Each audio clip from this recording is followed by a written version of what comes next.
What's up, guys?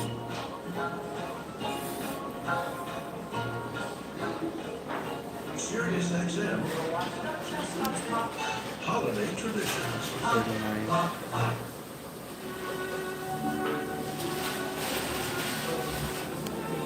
That changes everything.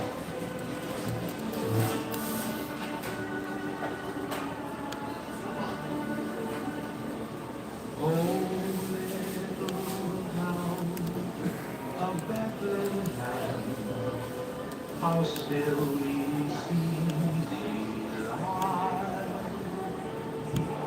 above our deep and green the silent stars alive.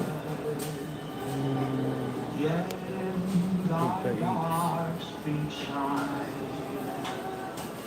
the everlasting light. What's up, Lucille? Ceci, your order is ready. Ceci, your order is ready.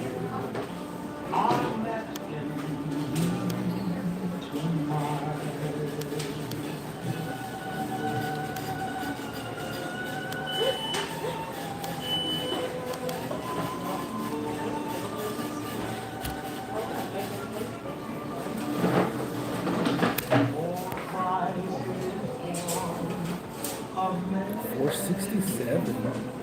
I'm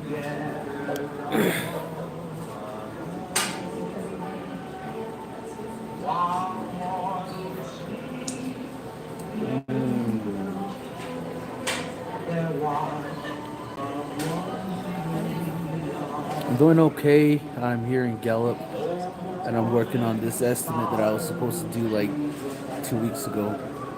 That's what I'm working on right now.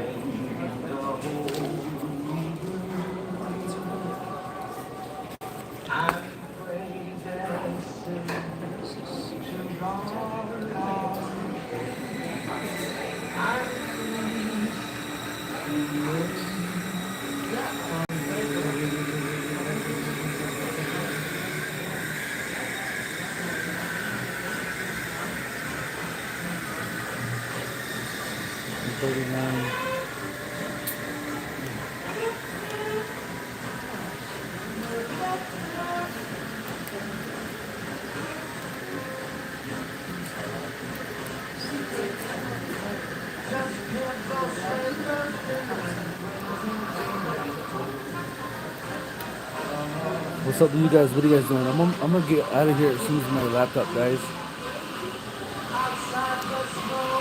Because there's no outlets right here except for this one right here.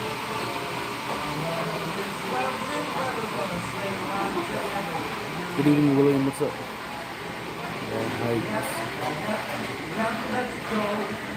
Let's look at the show. We're riding a wonderland of snow. Come on, boys. Giddy up, giddy up, giddy up, it's grand. Let's go. We're gliding along. Ceci, your order is ready. Ceci, your order is ready.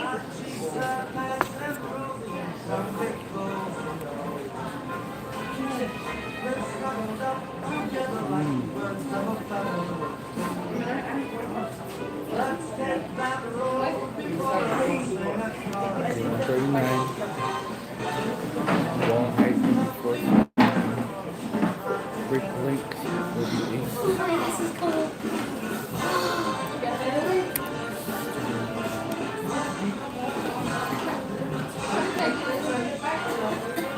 657 bricks.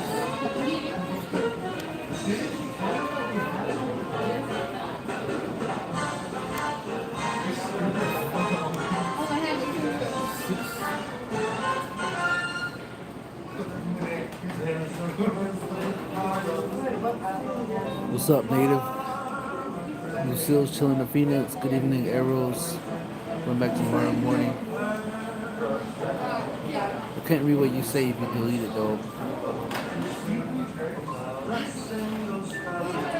Yo, anybody in Gallup needs some merch, let me know. I got merch on me. I have no hoodies, but I got shirts.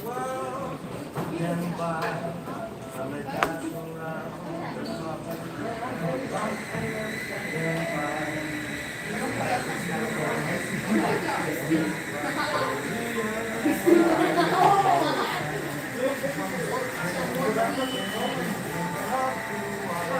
up, Tammy?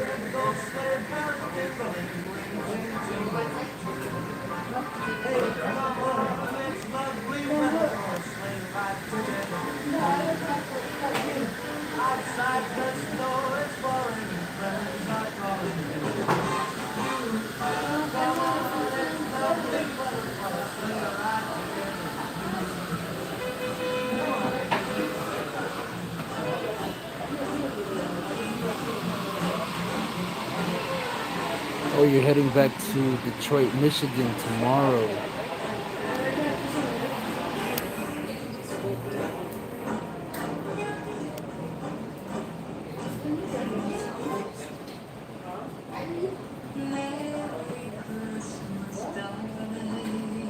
Enjoy the nostalgic music of Christmas like holiday traditions. Melodies you can hum. The orchestra's Navajo serious holiday traditions. 139. Okay, 4 feet.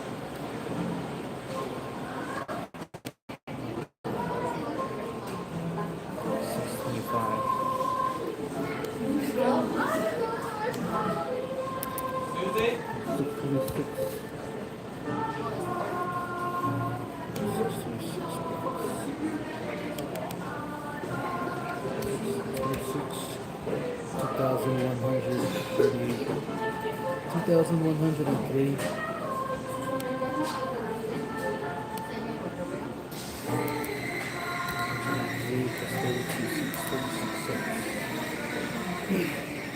$2,103.31.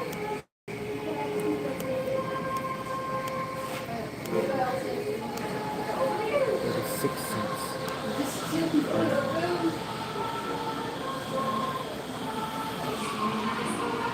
What's up, Ute Mountain Casino bingo night here, enjoying your evening.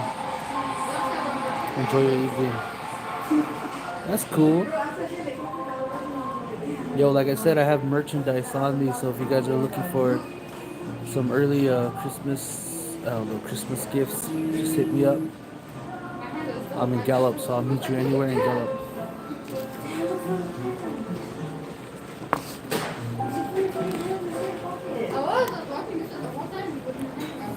I can show you guys what I have too.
Yo, I got a crazy story to tell you guys here in a while.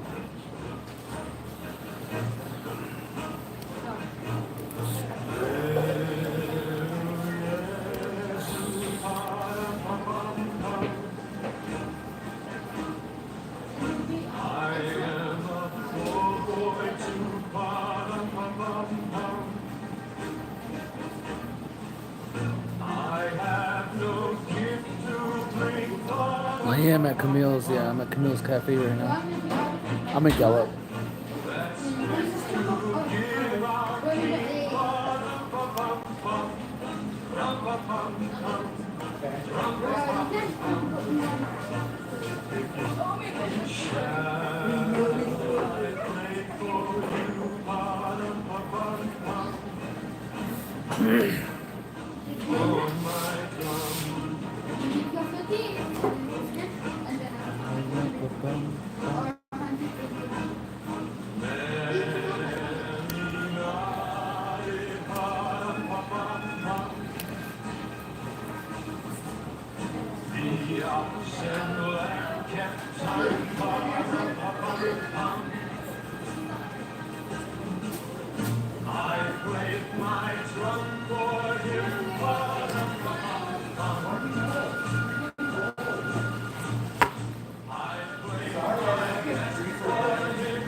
Damn, big dog. I'm in Albuquerque. Went through the snowstorm.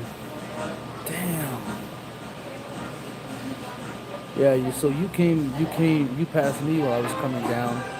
While I was coming back to Gallup, you probably went up to Albuquerque. Hey, yo, all is well. It's been a while. Hope you had a wonderful Thanksgiving. I did have a very wonderful Thanksgiving. It was awesome. I hope you had a good one too, Adrian. Christmas music already. Hell yeah, Rezi. Hey, Rezi, where you guys at?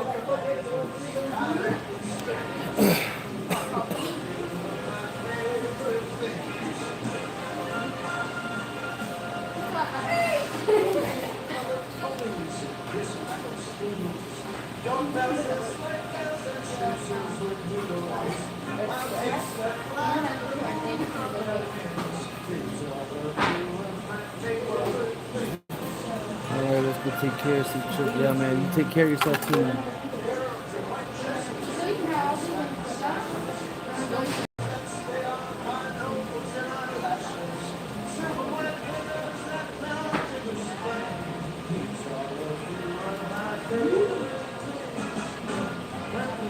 Forts. Okay, I'm here in Gallup. Came back this afternoon.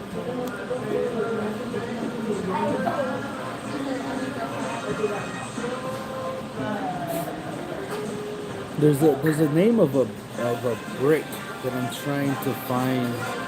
I'm trying to find the name of this brick. It's like when you're building a brick wall, you end it with like a square, a square brick. Then you kind of just stack it up. Then you can leave like a space for the road, and you stack up another one, and you start the other brick wall. That's what I'm looking for. I'm trying to find a name for that brick. I'm trying corner brick, brick wall.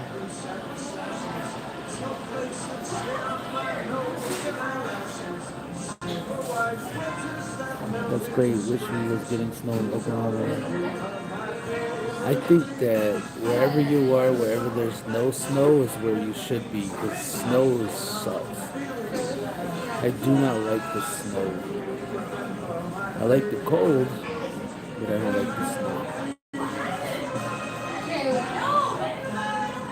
I don't name the name of the brick.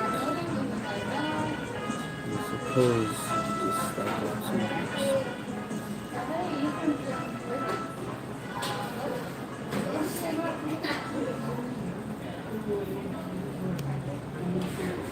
Yep, so like I said, I got some merch for sale. I have shirts, a shitload of shirts, I should say.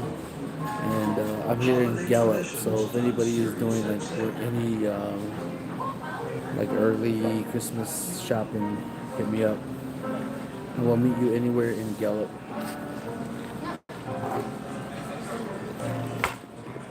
don't know if you guys trust me enough, but I will send it out to you too if you want.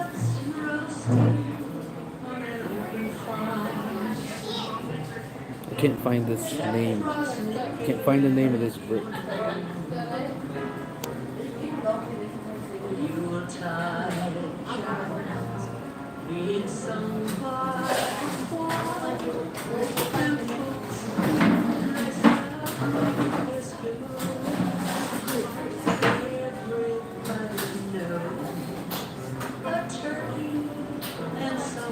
Some little kids are running around with each other. This is cute.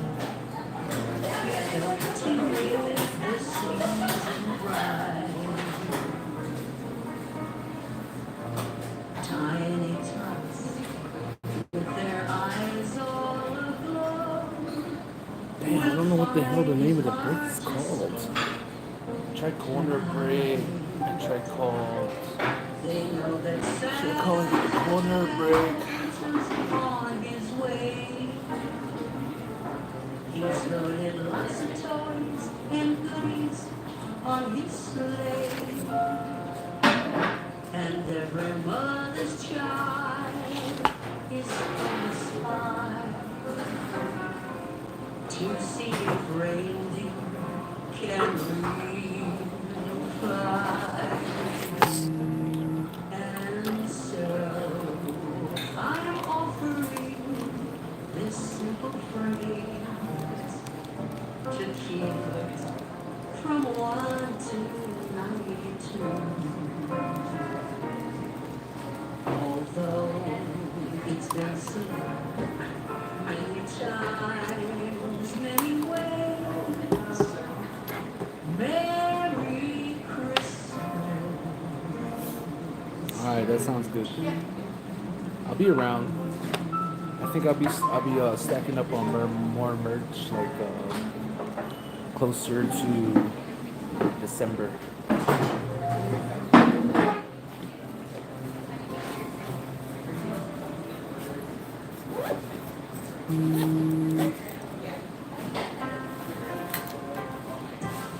Oh shit, I left this on.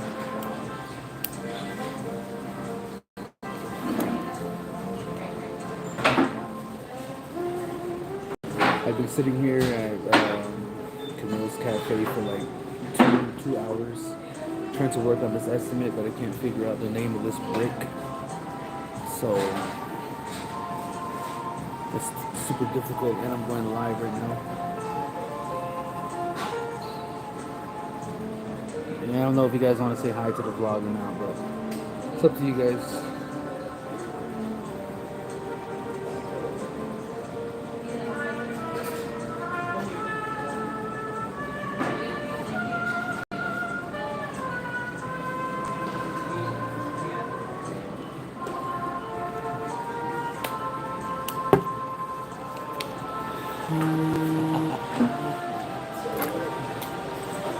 I'm going to leave Camille's now. I've been here way too long, I feel like.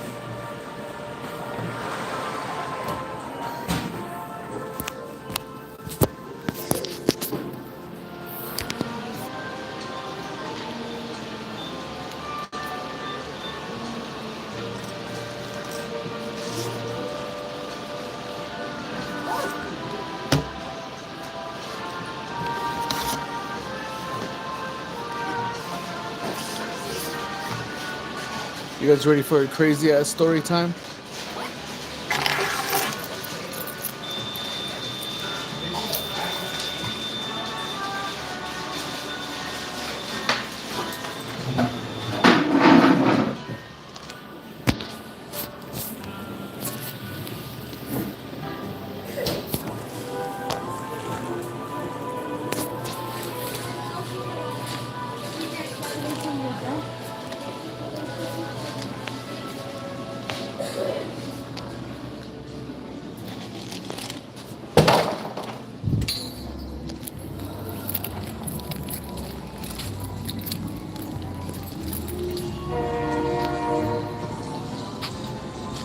Wait, there's something going on over there.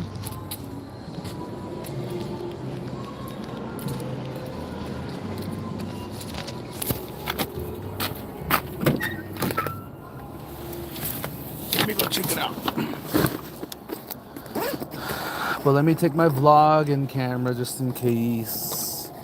Good evening, Jennifer. Hey girls, how you doing? I don't know what this live is, but I just jumped on. But can you wait? Courtney, you've been on my lives before. What do you mean you don't know what this live is?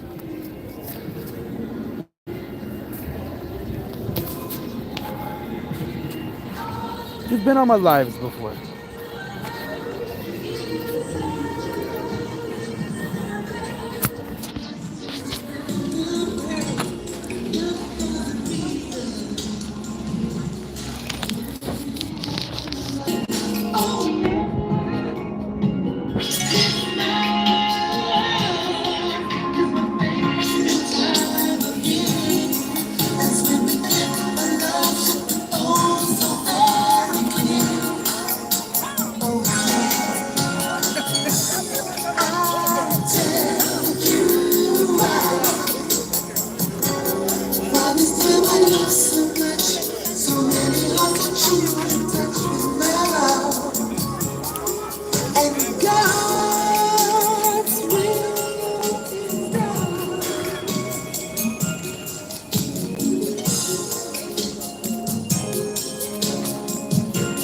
Oh, they're giving out free shit.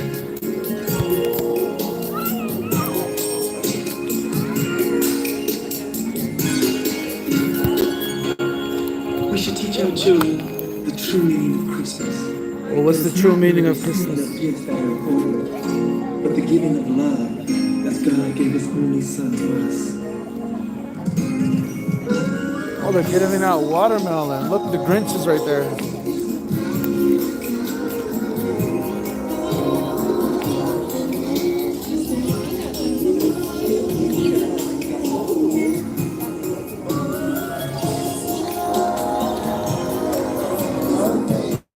Hey, Grinch. Want to say hi to my YouTube live? There's several people watching from all over the place. Thank you for coming today, watching the tree. I wish everybody else to be out here. Just want to wish everybody a Merry Christmas and Happy New Year. Can you do the Grinch laugh or not? We're working on it. It's all good, thank you. What's your name? Huh? What do you go by? Tremunson? Okay. Yeah, Tremunson Yazzie. Awesome. What are you guys doing? Giving out watermelons? A bunch of different stuff like fruits and watermelon and candy and Ah. That's all. Oh, that's cool. Awesome. Thanks, man. Okay. Okay, it's okay right now. I got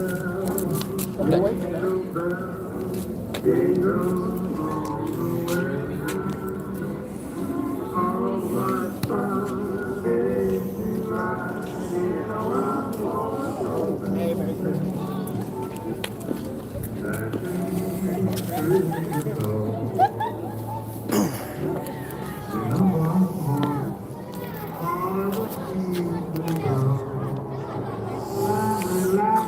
I don't know what's going on here tonight. They're giving away free watermelons and stuff, but I was just at Camille's and I heard all of this happening.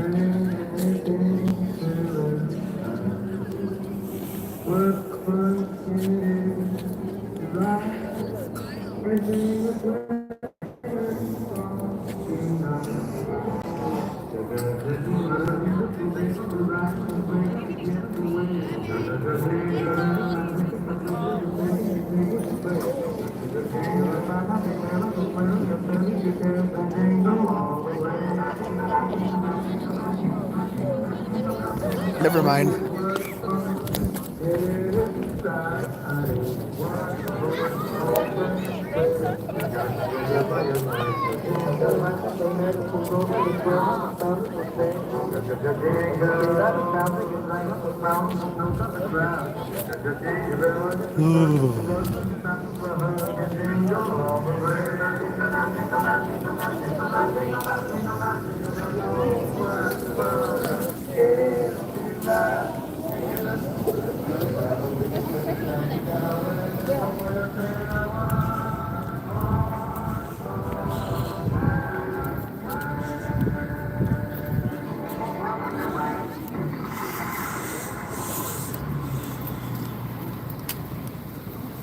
Hey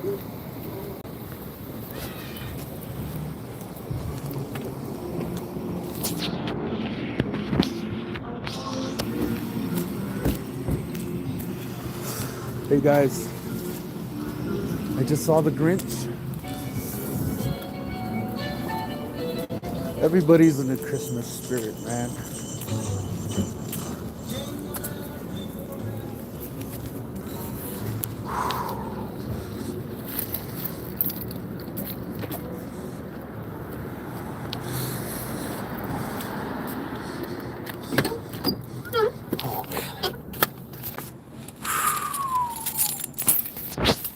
Luckily I went over there. Now I got footage of the Grinch.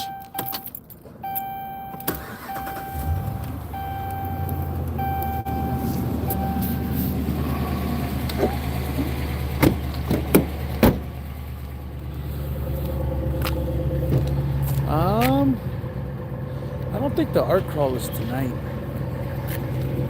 But some other things are happening downtown. I mean, not downtown, but over here on this side.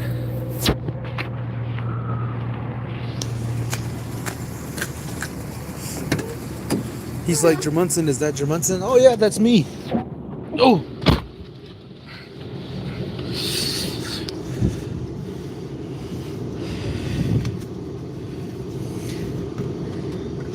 Anik, happy birthday, little guy. I hope you're gonna have a really, really awesome birthday tomorrow. I hope your parents have something special planned for you. And I don't know how old you're gonna be, but however old you are, I really hope you enjoy your age. And I really hope you enjoy being young. Thank you for watching my videos. I appreciate it very much. If there's anything that I want you to learn from watching my videos, if there's anything I want you to learn, little guy, from watching my videos, I'm sorry I'm calling you little guy, I just don't know how old you are or how small you are. But if there's anything that I want you to learn from any of my videos, is that you never give up, no matter how much life tears you down, and that you as a young man need to take care of yourself mentally, emotionally, financially, and spiritually. Take care of yourself, guy. Happy birthday. Shout out to you and your mom. Thank you for watching my videos. I hope you have an awesome birthday tomorrow. Okay?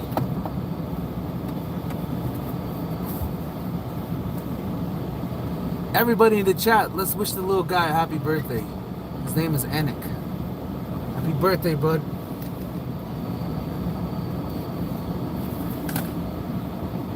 Take care, have a safe trip. Thank you.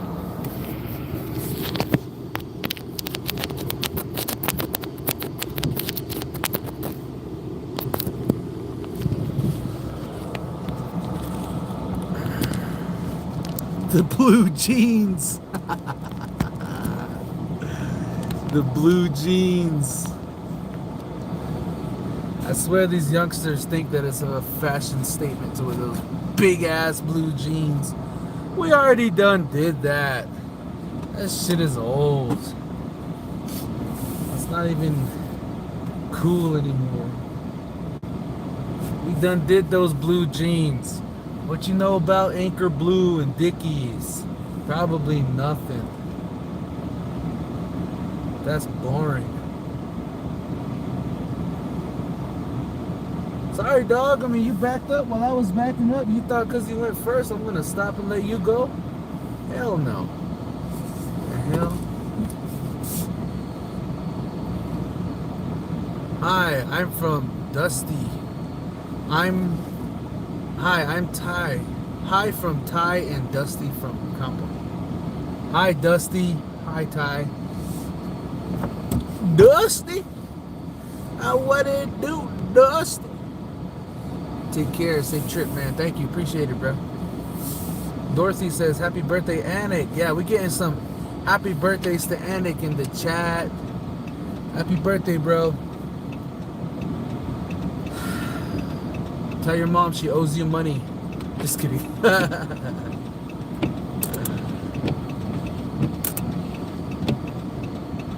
Oh, he's gonna be 4. Oh man, that's cute. Hey, Anik, I'm sorry, I was talking to you like such a grown man just a while ago, but everything that I just said stands, little guy. Happy birthday. Please, please listen to your mom. Okay? Learn right now to start to share. Okay? It's okay to share your toys. Make sure you eat all the time and drink plenty of water, okay, buddy? Take care of yourself. I want you to know that life is going to be tough, but you can get through it, okay? Everything is going to be gravy. Even though life gets tough, it's going to be okay. I hope you enjoy your life, man. Because life is going to come and it's going to go fast. Okay? I'm sure your mom loves you very, very much, Anik. And I'm sorry sometimes that I say things I shouldn't say, but sometimes things that I say need to be said. Even with such a young audience like you, buddy. Okay? Take care of yourself, guy. Have a really awesome birthday tomorrow. I don't know what your theme is going to be, but whatever it is, I hope you enjoy it, okay? I hope you have a really good night tonight. Sleep well. Tonight is going to be your last night being 3 years old. So you should be happy and proud that you made it a whole nother year. Now you're 4 years old. And you got about 80 to 100 more birthdays to celebrate. It's going to be awesome, man.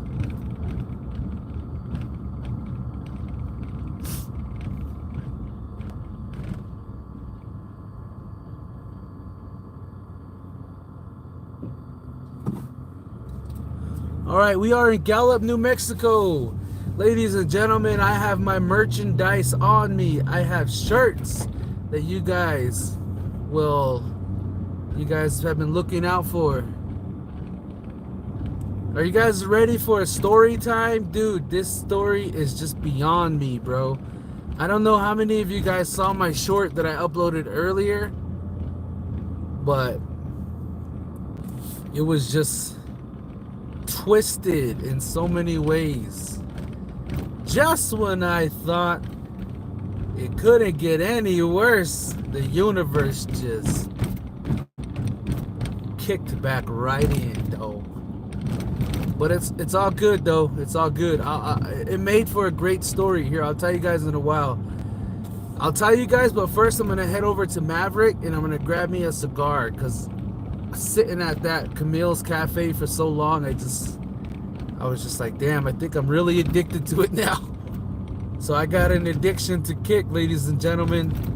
May I remind you guys that I've been smoking since I was like 16, and then I quit for several years, and then I picked it back up, and then I quit again, and then I picked it back up. So you can imagine how tough it is for me to kick this addiction. So I got to get back on that horse of stopping the smokes. God, come on, dude. Alright, it's all good, I got it. Alright, so I'm heading to Mavericks.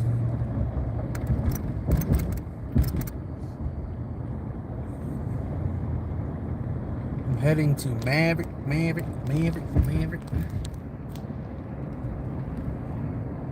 Such a great guy. Oh, thank you. I try to be. Sometimes I'm not, but sometimes I am. Tonight I am. Tonight my vibes, my chakra is like very calm, you know? I don't know if you guys can feel it through the live, but my tone is calm. I'm a bit anxious, but I'm trying to fight it with my calmness and the tone of my voice and like everything that's happening around me right now. I'm trying to be very calm. Collective. You know what I'm saying? So I'm good. I'm just chilling right now. Ain't much to do in Gallup. There's never anything to do in Gallup.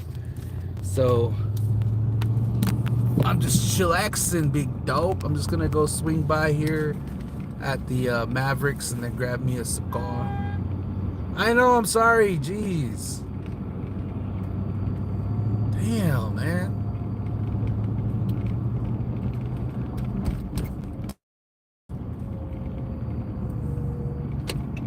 Why you gotta go? You gotta honk at me. Jeez, I'm just trying to cruise, man.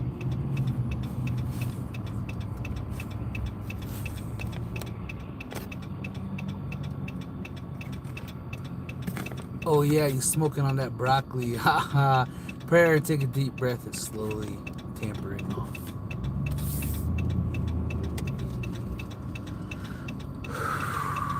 Deep breaths. We watch all your lives and vlogs. Keep up the good work. Safe travels. Thank you, dog. I appreciate that, big dog. There's way too many people at Maverick. I'm gonna pull up over here at this gas station. It doesn't matter where I get it from. I'm not biased. I'll buy it from anywhere.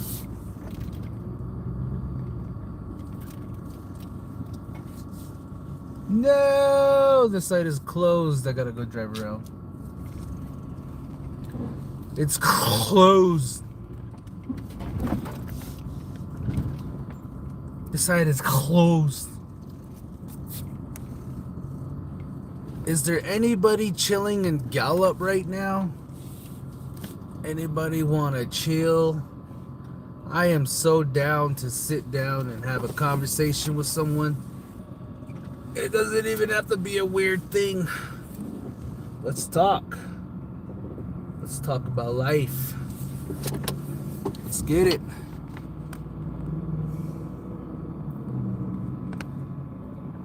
Alright, guys, watch out for the truck. Don't get jacked. I'll be right back.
Aw.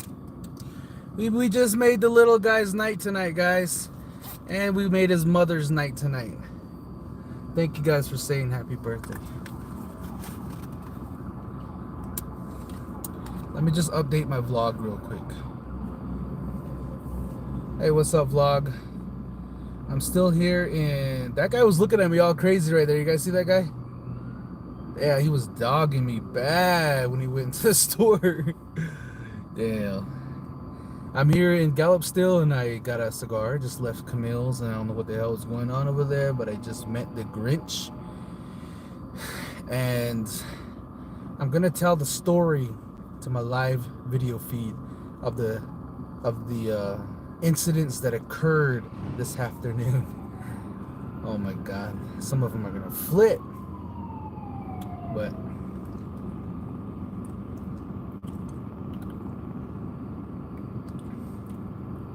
It's the first time I'm just chilling in Gallup. I don't know if I ever chilled in Gallup like this before, but I don't think so. I just come into Gallup and I leave. I chill more in Chinle than I do in Gallup. It's the first time I've been at Camille's that long too, for like almost 3 hours.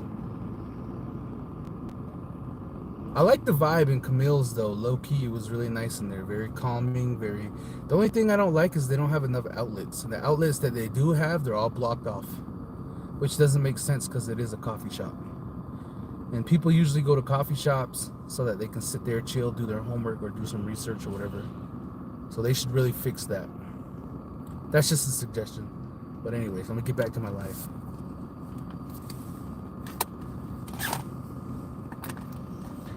Hey, big dog. People say Gallup is top 10 dangerous city, but I got your back, dog.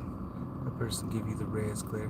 Is that what they really say about Gallup? Is that it's top 10 most dangerous cities? That's what people are saying in Albuquerque too. I'm starting to just believe that everywhere is just top 10 bad, you know? I don't know about that. Has anybody else heard about that? Gallup being top 10 most dangerous places in America?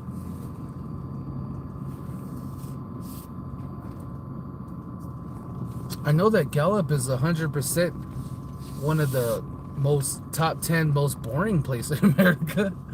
I mean, if it's got that rep, then that's totally believable. I don't know about the most dangerous. I don't know. What the hell do I know? I'm not even from Gallup.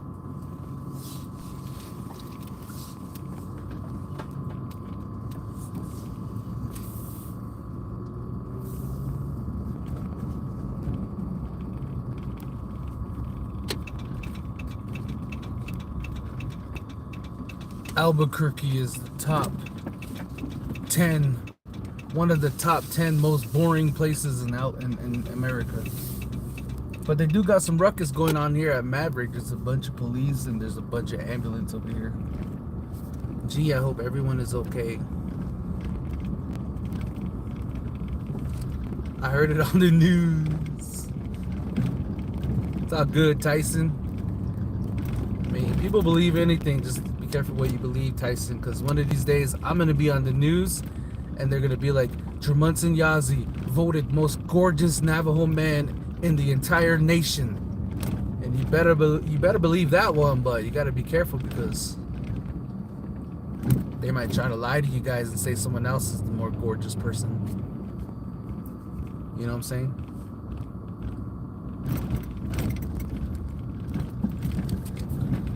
This road right here, though, this one definitely needs to be repaved, or something needs to happen with this road right here.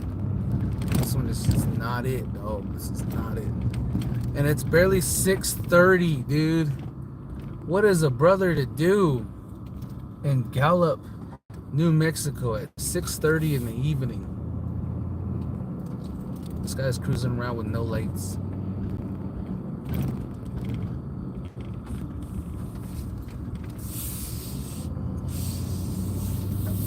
Drunk Town, USA.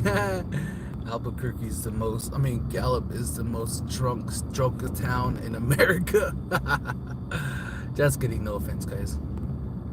Did you hear about the dudes that shot her? Yeah, dude, I saw that today on Facebook. There was a picture of one of the kids. Damn, dude, they're just little kids, dude. Fucking idiots, bro. I don't even know where they got a gun from. That's fucking crazy out there, man. Those kids aren't even badasses, too. They're just all dumbasses. Now when they get caught, they're going away and just fucked everything up for themselves. Dumbasses. Yes. That's what you call those kids. Yes. Fucking idiots. You need to go to jail ASAP. Shooting around inside of a mall filled with kids and parents and grandparents shopping. This dumbass kid pulls out a gun and shoots around. Like, you fucking idiot. You need to go to jail ASAP. Dumbass. Wish I could smack his face. The hell is wrong with you?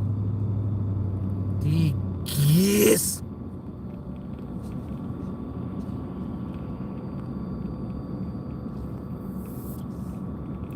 Fucking dumb.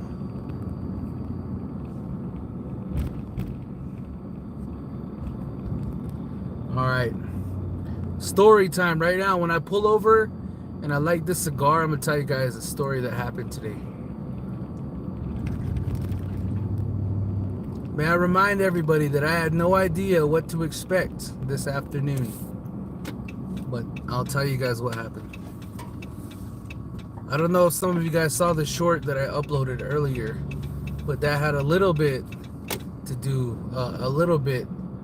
with what happened today.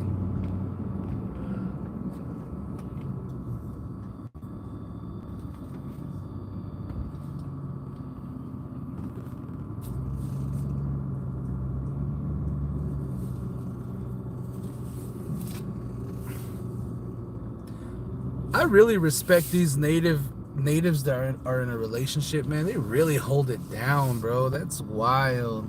And they be driving around these old ass trucks and stuff, and they still love each other. That's wild, bro. That's wild, big dog. Hold up, I'll be right back. Yeah.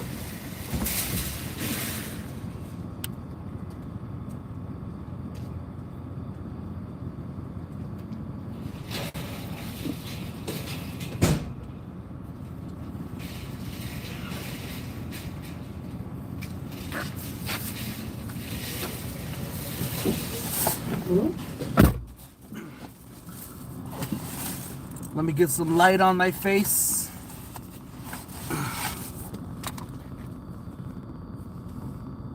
Let me get some light on my face.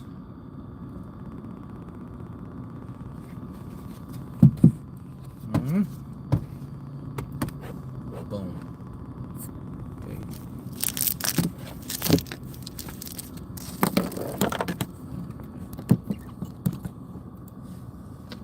That good?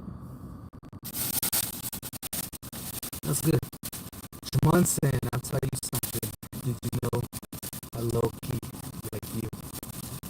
Delete that? What delete it for? It's okay. It's okay to like me. It's fine. There's nothing against people liking me. That's a compliment. Thank you. I appreciate it. There's nothing wrong with it, ladies and gentlemen. I like Rezzy, and there's nothing wrong with that. Rezzy's just cute. It's just my little Reese's Pieces. That's what I call Rezzy.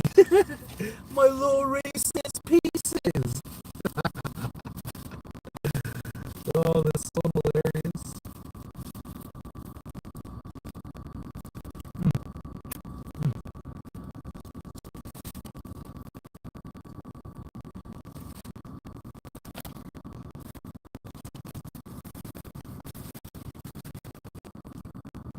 I'll delete it for you though if you don't want it now. I got you, don't worry about it.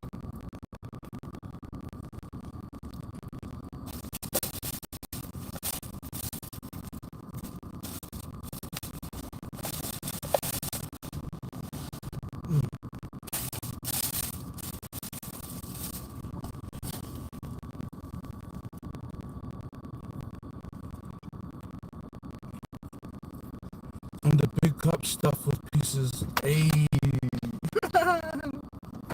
Self-proclaimed big.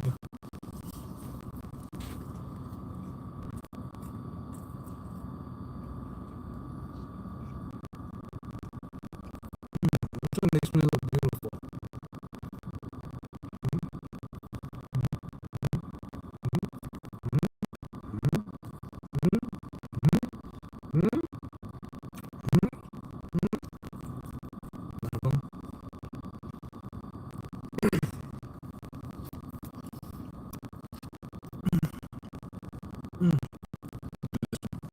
Okay.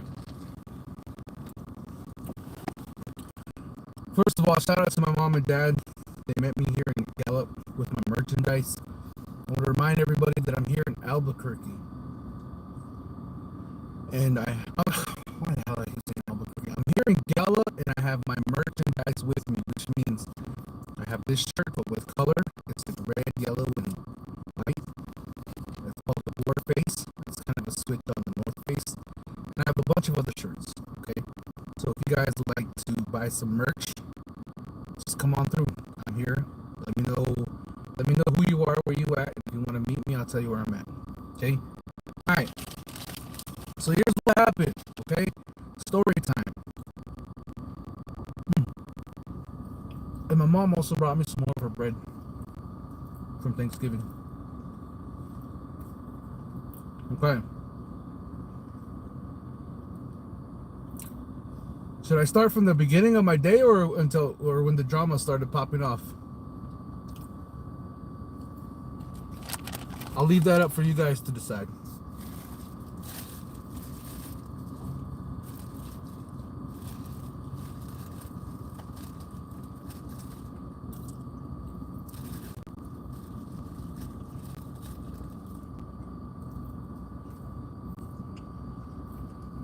Little Resi asked if anybody else has choppy audio.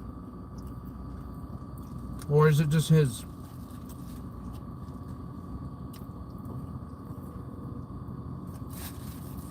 You know what? I got a smacking idea. Okay. I'm gonna exit out the live and then reboot it. Hold up real quick. Don't go nowhere.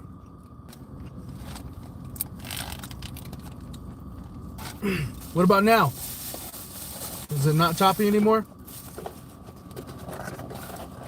Is it good now? You guys good now? No more choppiness?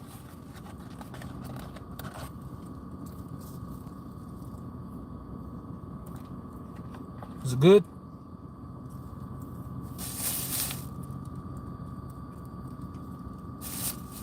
Good. Thank you, little Reezy. Thank you, little Reese's Pieces.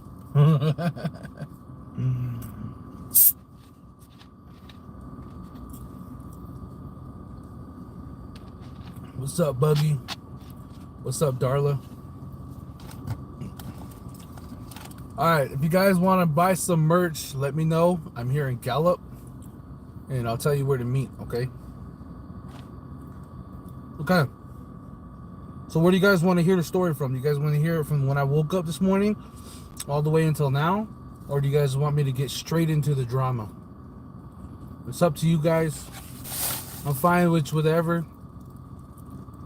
But I'd rather be on the live for as long as I can tonight and have you guys full attention. So whichever one's fine. Which one do you guys want?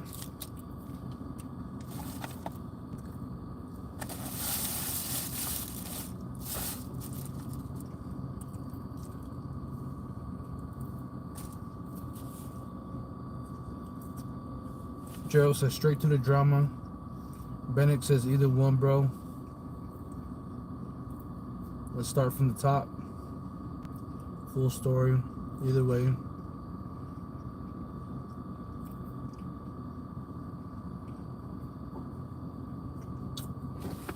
Okay, let's start from the top. Okay. This morning, I woke up at 4:30. I got up, I looked outside, it was snowing. Everywhere was snow. And then I knew it wasn't going to stop because the clouds were dark and everything. And I'm like, man, that's wild. So, I stayed in bed. Have you guys seen the movie What a Woman Wants? What Women Want? Of Gibson or Neil Gibson. What the hell is his name? Bob Gibson? Nelson? Gibson? Gib Nelson? Nelson? Nelson Gibson. Gib Nelson. What the hell is his name, guys? You guys know what I'm talking about. Mel Gibson. There you go. Ha! Ha! I got it already. I got it already. I said it just right before Lil Rezzy said Mel Gibson. So you guys need to speed up the live so you guys can catch up to what I'm saying. I already got it. I don't need your help anymore. What? So, I was watching that movie with Mel Gibson, which I figured out by myself. Thank you guys. And I finished the whole movie. It was crazy. It was funny. It cracked me up. And then after that, my mom called and she said, Naj, do you still want your merch? And I said, yeah, I'll take it. There's no work here today, obviously, because there's too much snow. She said, okay, we'll meet you in Gallup. I said, all right, then I'll meet you in Gallup. Got ready, took my time, and then I was running out of gas, right? This is the whole morning, literally, the whole morning. Nothing else happened besides me watching the movie, getting ready, and I drove to the gas station. How many of you guys know where that Maverick gas station is off of 98th Street to the south side of the freeway when you're leaving Albuquerque, and to the north, south side of that freeway? How many of you guys know where that is? It's the Maverick.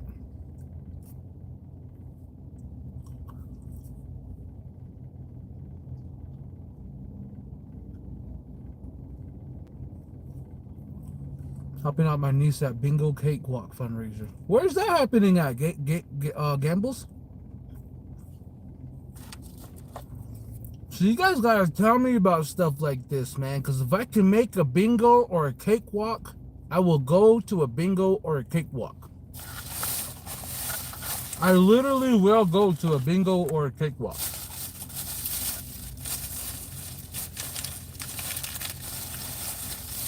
All right, everybody knows where it is. Okay, so here's what happened, bro. Fucking dumb, crazy. Okay, so just want to remind everybody that I'm in Gallup and I'm selling my merch. Now that I have everybody's attention, I have shirts on deck. Okay, it'll be helping me out a lot. Trust me. If you guys buy merch from me, you guys will be helping me out tremendously. Seriously, you will. Because ain't no fucking jobs out here. Of course. So, I parked at pump 10. I said, yo, I'm gonna get some gas. Go inside the store, and once I walk in, I said, you know what? I need to go to the restroom. So I walk into the restroom. And those of you guys who don't know, I used to play football when I was in 8th grade. 7th grade, 8th grade, 9th grade, 10th grade. And I was a quarterback. So once I walked in, I saw this tall ass Navajo guy washing his hands. He washed his hands, now he was rinsing off his hands. And then he looked over at me, he's like, oh, Tremunson. I looked at him, I was like, yo, what's up? He was one of the linemen back in the day. And he used to protect me a lot when we used to play football. So it was really good to see him. He said he was working up in Montana or something on the railroad. I was like, man, that's cool, man. Good job. So, anyways, after we said hello and things, right? I went into the stall. Everybody knows what happens in the stall, so I don't need to dumb that down for you guys. I went into the stall, I sat down, and I was on my phone. And I was researching jobs in San Diego, California for some odd reason. And then I put jobs in Chinle, Arizona for some odd reason, like I'm going to work in Chinle. And then next to me, there was a person in the next stall to my right. Okay? So, this fool put his foot closer to my stall and he started tapping his foot. How many of you guys know what that means? Because if you don't know what it means, I'm going to educate you right now. Show of hands if you know what that means. Don't tell us what it means. Just show of hands if you know what it means. Don't Google it neither. Don't lie.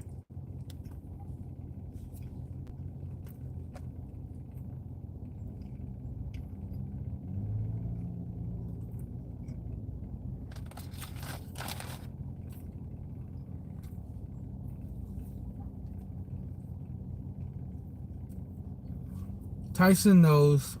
Miss Chanto's kind of confused. Come on, show of hands if you know what it means. If not, then I'll continue. Buggy knows.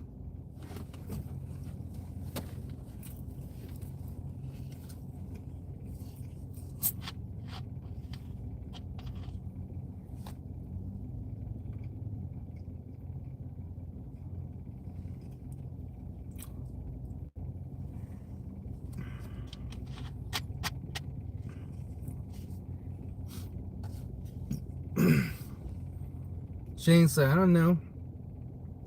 Smith says, I do. Nancy says, no idea. What does it mean? Benson says, wearing your Bigfoot fleece brown camo. Still have it. Hell yes. Sosa says, he is a priest and you are the altar boy. So CL. Something like that. He is Popeye and you are Miklo. Oh, Popeye and Miklo. Hey, Sosa, you better calm the fuck down, alright?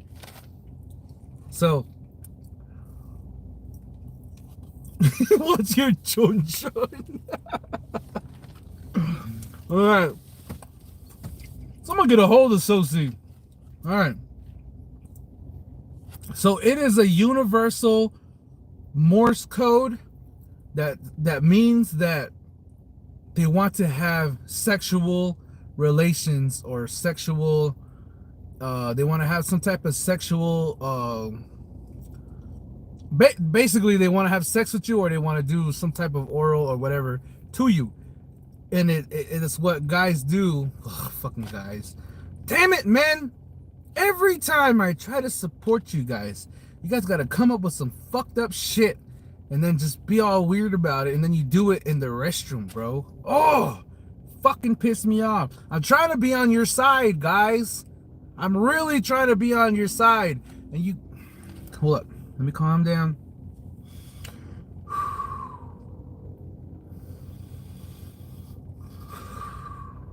One guy can almost fuck it up for everybody. Sexual encounter. There you go. All right. Just an FYI for everybody out there who is listening to this live, okay? If you are a guy and you are in the restroom and you slide and someone slides their foot on, let's say the restroom is like this, right? And their foot comes closer on this side and they start tapping their foot like this. It's so obvious. It's like you could really see it. Bam. You could fucking see it. You could see it happening. And then it just seems so odd because you're just like, why the fuck is his foot on our side, on my side? He's got all that space, but his foot is over here and he's tapping his foot. Let me read some of these comments before I go on.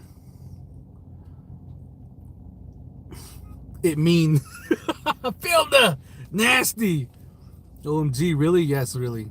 How does one get this info? Google. He wants to play footsie. Sounds like white man shit. Does that apply to women's bathroom too? And you know what? I'm not too sure. I think it does. It may apply to a woman's foot because like Google and everyone, they never really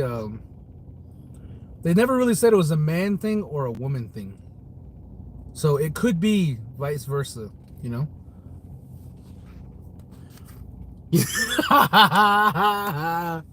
Fuck. Tyson said, you need to stop wearing them tight joggers, big dog.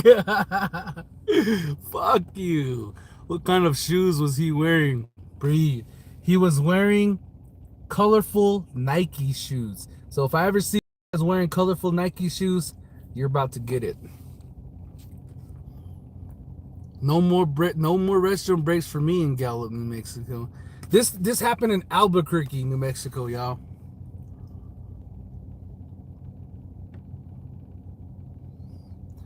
Truckers. Yeah, truckers. But it wasn't a trucker.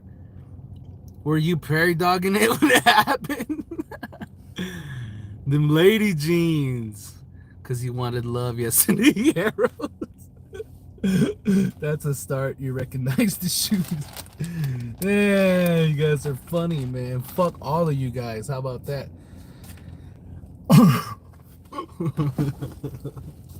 It's not the jeans, all right? In my defense, he was already in the restroom when I walked in, so he couldn't have seen how tight my jeans were. You know what I'm saying?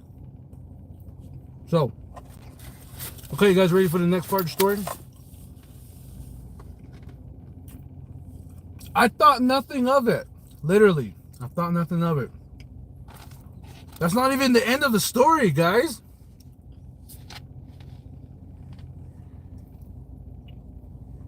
That's not even the end of the story.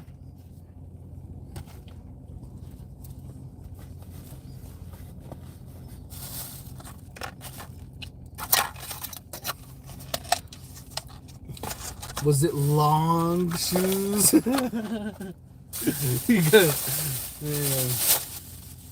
You guys are funny tonight. I give you guys props for being funny tonight. That's what's up. Next stall neighbor wanna love you long time. Alright, anyways. I thought nothing of it.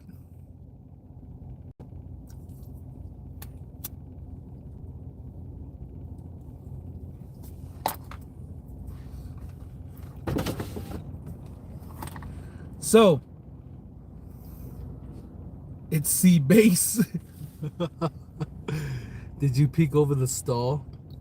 Info on the shoes will be on the lookout. Coronado Mall. What size? Alright, anyways, guys.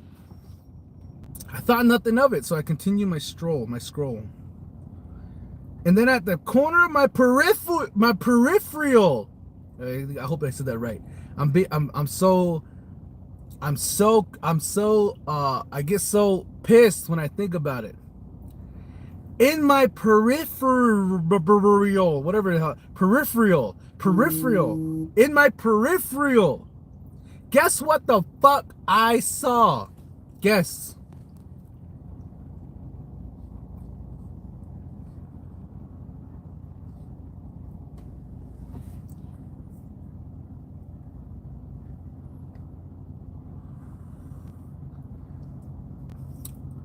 This asshole took his cellular phone camera on the outside and he puts it under the stall.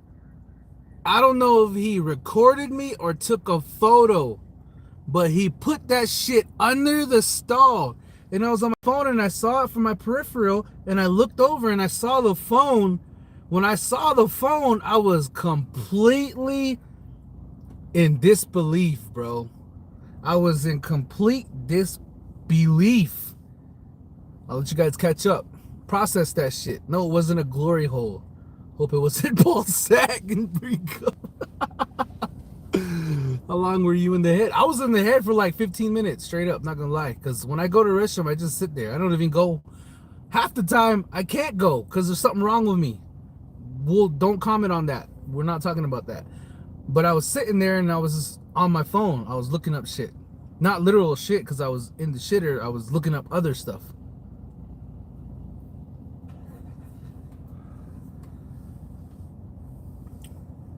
No. It's not that. This part is just mind-boggling. It wasn't a man lizard neither.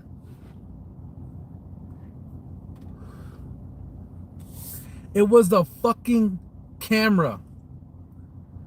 And he put the camera under the stall.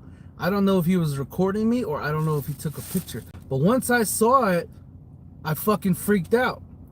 And I started hitting the stall. Boom, boom. I was like, what the fuck are you doing? And I tried grabbing the phone. but he pulled it real quick, and then I can already tell he was trying to get out. So then I was already down. My pants was already down. I couldn't just jump up because that's fucking gross, right? So in the moment, I was reaching under and I was grabbing his leg and I was trying to pull him, and I grabbed his shortcuts and I was pulling it. And then I was yelling at him at the same time. I was like, you motherfucker, you better delete that shit. And I was pulling on him. And then he jumped up. This motherfucker didn't even wipe, because it takes a couple seconds to wipe. He jumped up and he stormed off. And then I was trying to, because I'm not just going to hop up with my, So I had to do that. I had to take care of myself, and I hurry up and ran out the restroom. By the time I ran out the restroom, he already ran out the restroom. Now, let me give you guys time to process that, and I'm going to read some of these comments.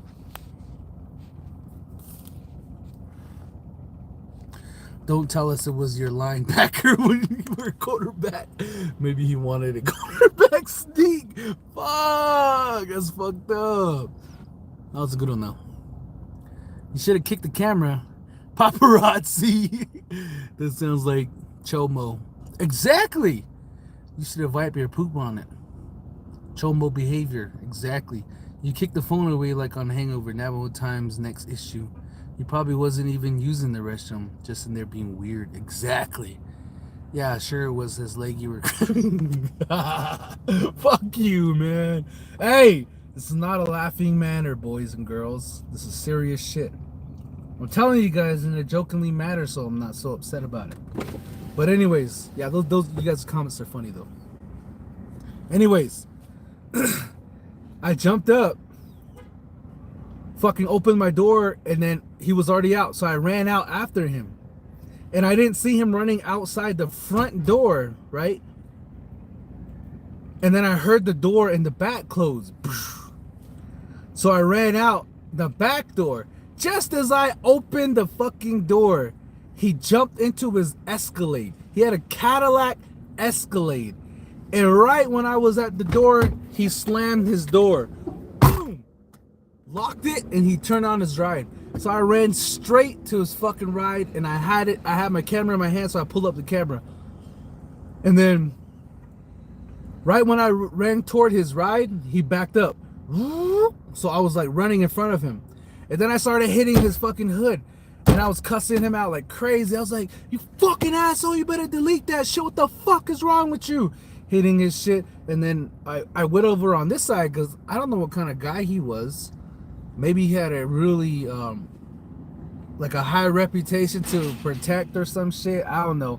Maybe he would have ran me over or hit me. I don't know. If he's crazy enough to take a picture of some random person under the fucking, in the stall, I'm pretty sure he was crazy enough to fucking run me over, right? So, I went off to the side of the truck, and I started hitting his window, and I said, yo! I was like, you fucking delete that, you crazy. I was like, talking crazy shit. And then, I was like, I'm gonna post this video all over the fucking internet, pussy! And then he fucking drove off. That was it. That was literally it. That's all that fucking happened. And to me, that shit was fucking mind-blowing, bro. Because my thought process was, what if I wasn't who I was when I was in the restroom? What if I was a little kid using the fucking restroom, and this grown-ass, bald-headed, fucking chubby-ass, fucking weird-ass dude took a picture of a kid while he was using the restroom? What kind of sick fuck is he? That's what I was thinking. And that's why I ran out the restroom and I tried to fucking chase his ass down. Those are my thoughts when I was in there. Cause I got kids. I got fucking kids. I got kids, and if my child was in there and they experienced something like that, that would be traumatizing for them. You know how traumatizing that would be for a child if they're using the restroom and a cell phone camera comes into their fucking stall? Man, fuck that guy, bro. He pissed me the fuck off, bro. So, with that being in my mind, as far as children using the restroom, whatever, and so on and so forth, I called the cops, and I told the cops his plate numbers, and a police officer came over to me, and I did a police report. And it's unfortunate that the license plate was an Arizona license plate, so they said that there's not really much that we can do about it. We can put it out, but that's as much as we can do, because for all we knew, he was already on the freeway heading back to Arizona, and I guess he already dispatched the license plate number, and yeah, and he said that if we're lucky, we'll catch him on the freeway. If not, then it's going to be very hard for us to find him, especially if his plates was in Arizona. And I was like, all right, man, well, thanks for coming out. I just really wanted to tell you, because for all I know, he could be doing this at several restroom stalls. He could be doing that at several restroom stalls. There could be children in the restroom. There could be like an elder in the restroom. There could be anybody in the restroom, and he's just taking pictures of someone next door. And I don't know, man. I don't know.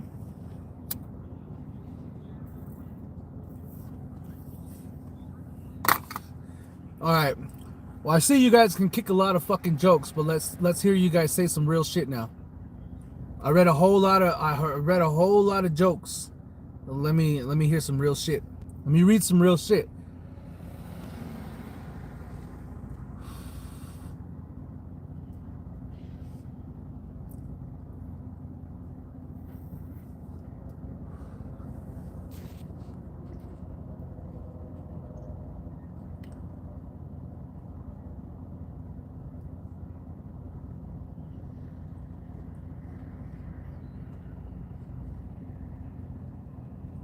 Yeah, they don't, man. They attack anybody, and that's fucked up.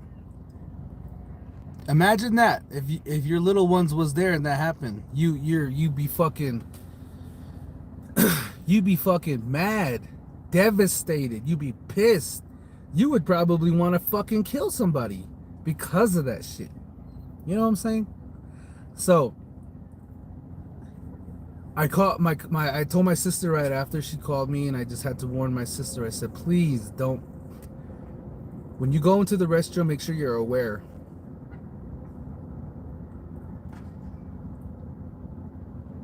Make sure you're aware of the restroom. And when you're gonna go into the restroom,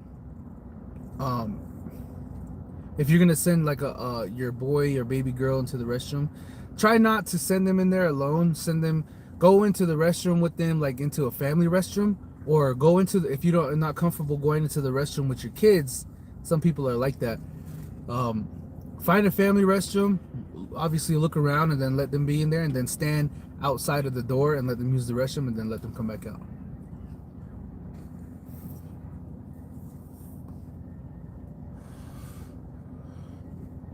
So that was fucking wild.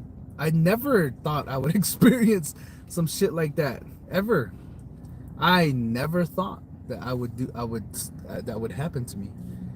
I knew crazy shit happens. I knew crazy shit happens like that, but I just didn't think that someone would be so careless about the way they did it, so free and so like just so willing to do some shit like that. You know what I'm saying? And that, to me, that was mind-boggling, dude. I think that was the most disturbing part, is to realize how disgusting people actually are. So I know it was funny in the beginning. I know we were telling jokes and stuff. Yeah, I get it. But at the end of the day, dude, that's some serious shit, and that actually happens, right? So my lesson from this whole thing, this whole entire experience, obviously it's my duty to educate, and my duty to talk some real shit to people. At the end of the day, my advice to everybody is to be super careful with your kids, and my advice is to not let them go to the restroom alone, And if you're gonna send your child into the restroom alone, make sure you search the restroom first and then go. Okay. And which is why I really want to vote for Trump this year, because he is not standing for having transgender go into women restrooms. I have a daughter, and I do not want my daughter to be going into the restroom with a transgender man. I do not want that. So I'll say that now on the live so everybody knows where I stand as far as that. And if you are standing in the opposite of me, that's totally fine. But I do believe that you know, I know that transgender people also need to use the restroom, obviously. And I'm not saying that they can't. I'm just saying that they should either have their own restroom, or they should use the family restroom, or they should use the actual restroom in which they were born as a male or a female.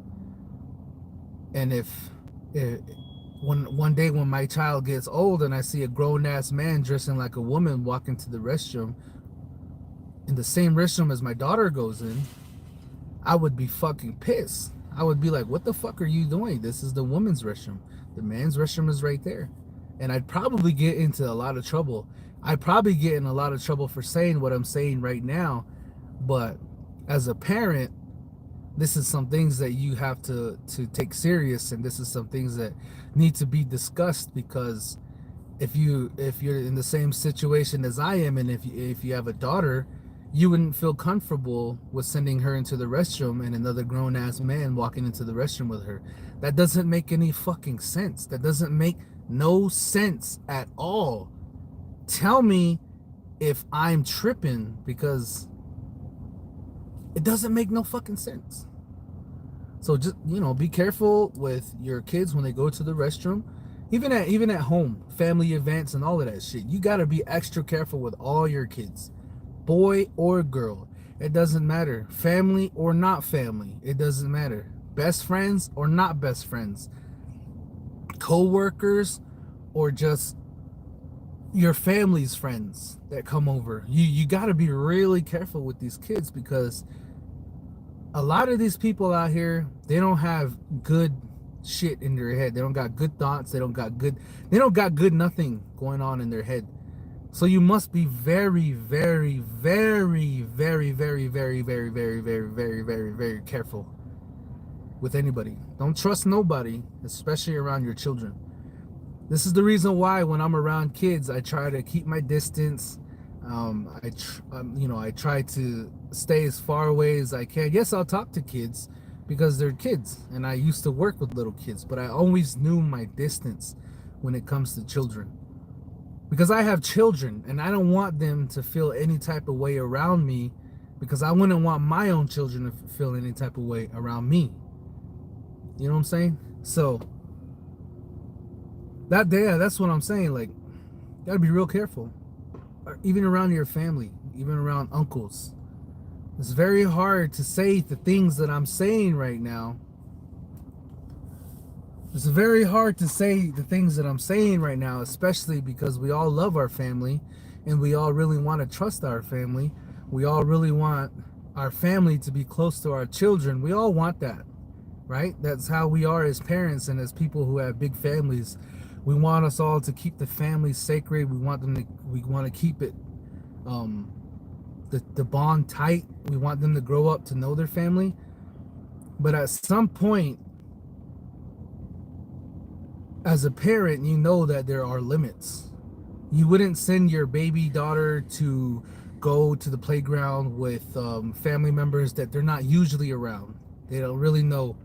You wouldn't leave your child home with, let's say, your sister and your sister's boyfriend. You know, you wouldn't want to leave your daughter alone with your sister or your sister's friends. Those are places where you got to be extra careful, and you got to be super vigilant, and you got to be super protective. So you guys already know, when I go and see my daughter, I don't run up to her and I don't pick her up and grab her and hold her. At first, when I see her, I tell her hi, and then I ask her if I can give her a hug. And if she says no, I don't force her to hug me. I ask my niece, can I have a hug? And if she doesn't want to, I don't force her to hug me. You know, it's when she gets warm up, when they warm up to me and they want to come up to me and then they want to hug me is when I'll accept a hug. And yes, for my daughter, I'll ask her constantly throughout my visit with her. I'd be like, can I have a hug now, baby? And if she still is not comfortable with it, she's not really warmed up to me yet, then I don't push it, I don't bother it. I just leave it be until she is comfortable enough and warmed up to me enough, and I say, can I give you a hug now? And then she says yes, then we'll hug. So it's like that with everybody, all right? And it's up to you guys as parents. It's up to your discretion, but I highly encourage all you parents to not force your children to sit on anybody's lap, to not force your children to give anybody a hug that you're not familiar with or that's not in you guys' life 100% of the time. Just to not force your children to do any type of affectionate things with family members or friends. Because some kids out there, they're not comfortable with shaking hands or hugging someone they don't really see often. Some kids out there are not comfortable with getting kissed on the cheek by a woman who is not in their life 100% of the time. And these are things that us as parents, we need to start to learn, and we need to start to realize these things, because our children, they're still small, they're still growing, they're still learning, they're still adapting to the ways of the world, because they're still small, they're little, they don't know these things. You think my children, they're so small now, but do you think they're old and they're wise enough to know that there could be a fucking creep sitting next door in the stall and they have access to a phone that they could take a picture of them with? They don't know those things. So I really believe that it's up to parents, all of you guys here, and also myself. I think it's up to us to do our best to make our children feel safe, and to make our children, to have our children have a voice. And when I say a voice, I mean not like, baby, can you clean your room? And your daughter's like, no, no, no, not that type of voice. I'm talking about a voice that protects her comfort, and that protects her voice as an individual.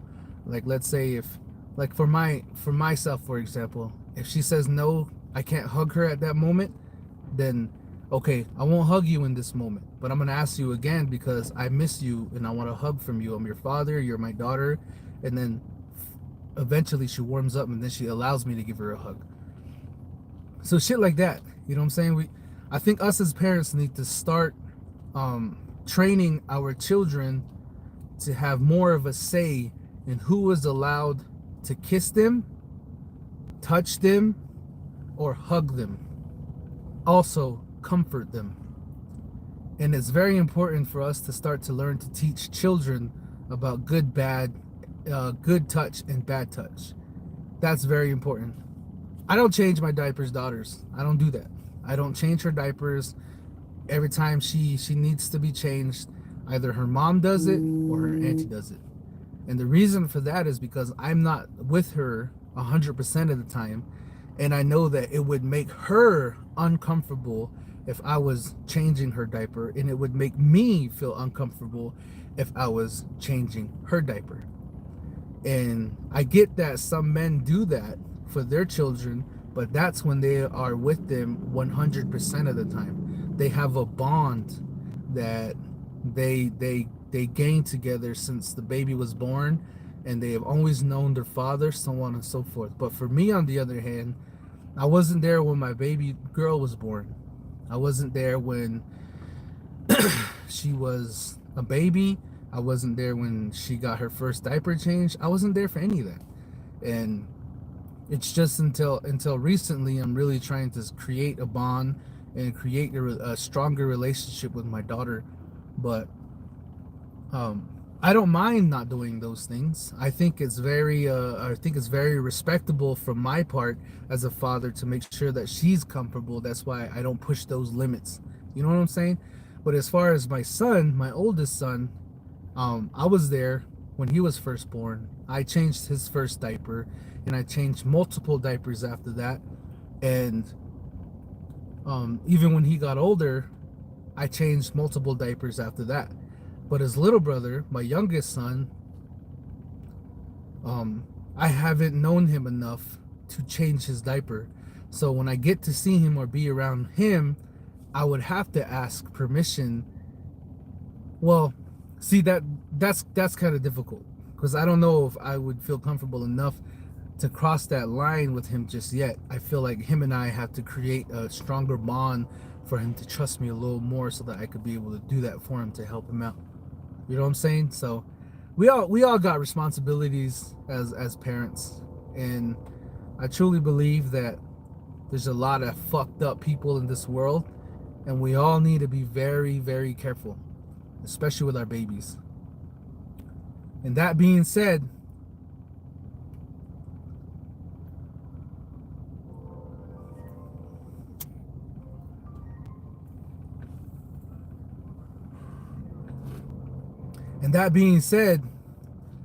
just because I'm saying that we need to protect our children does not mean that we forget about ourselves, because I'm a grown-ass man, and this happened to me today, and it was not cool.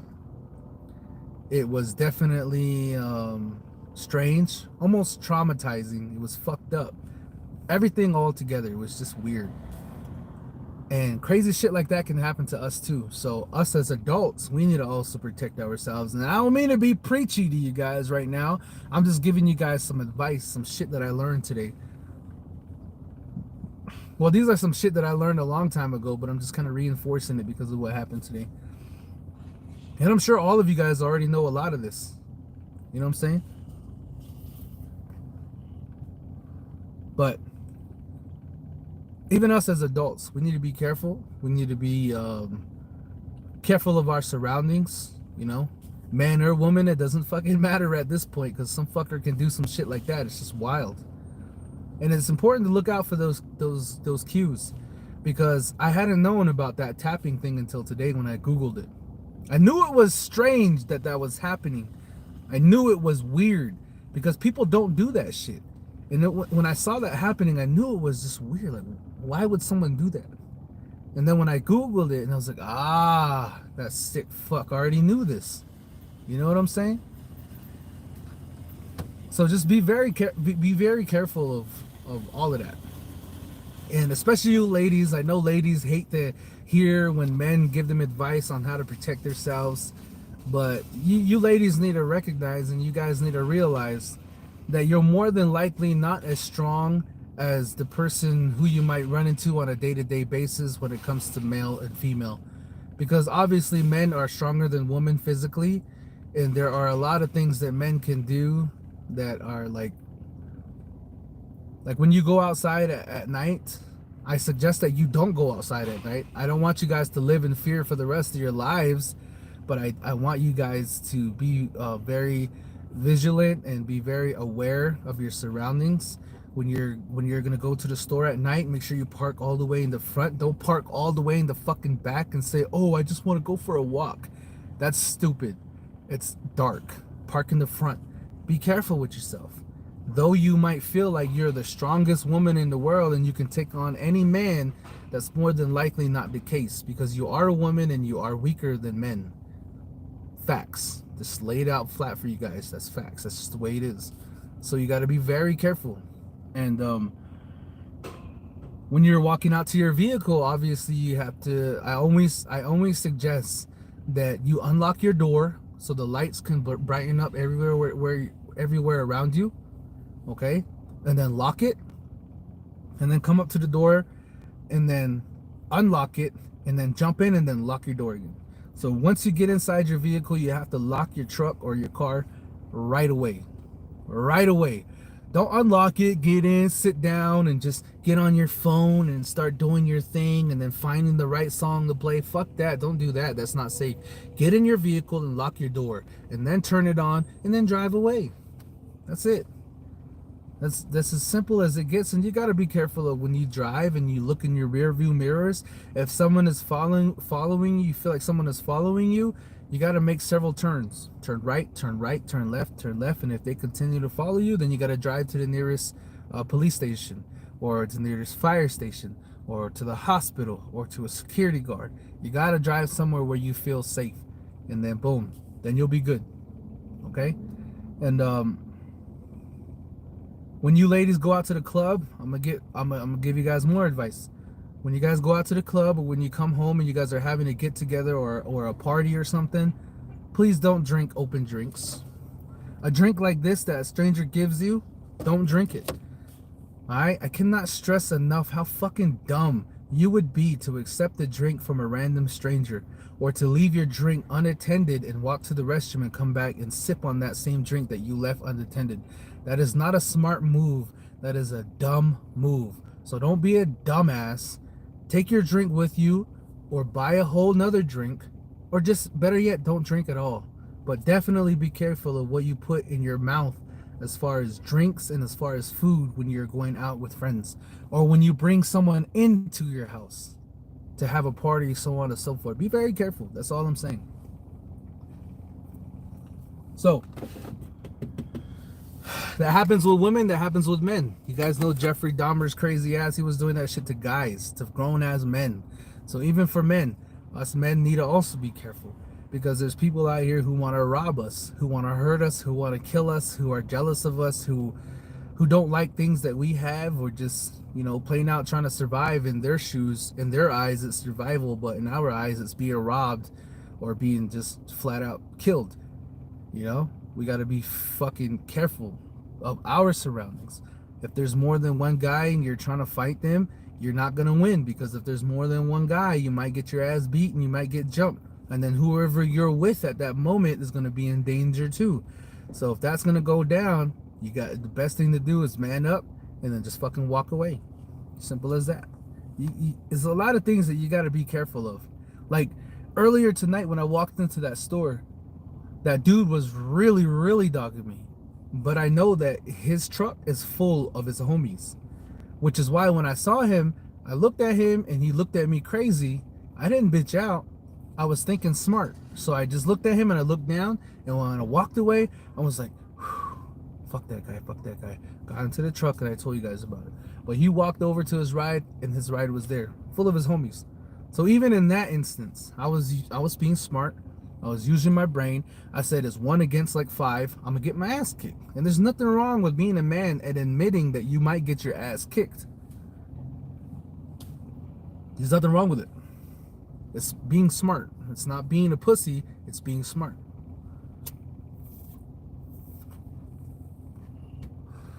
So, just be careful, everybody, please. I want you guys to be safe. I want your kids to be safe. I want your family to be safe. I don't want nobody to get hurt. I want all of you guys to be safe. Okay? You guys are my people.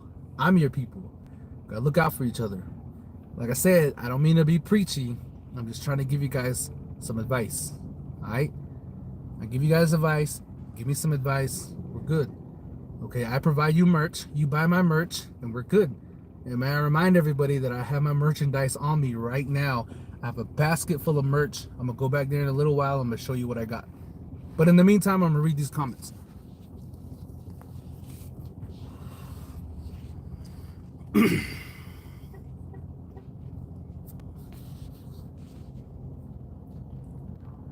You should have grabbed the phone, and then see how they own up to it. There was no time to grab that phone. He was quick. That's why I was always grabbing his pants or whatever he was wearing. Give you props, getting pissed. I know you would do Kane Valquez would do if it was your child. You always gotta watch your 6 with someone. They need their own restroom. They do. If notice, it's never a born woman want to go into the guy's restroom. It's always a born man that want to go into the little girl. Yeah, that's very true. Very, very true. Glad you're putting it out there. No doubt, Dang Arrows, you have a good point. Thank you. Yep, you see a lot of stupid shit on this YouTube. Anything with kids, no joke. Lots of wrong parenting. No doubt, you feel violated. I did. I just now showed my son your live and told him what happened to you, and I told him to be careful when going into the restroom. He'll be turning 17 years old in a week.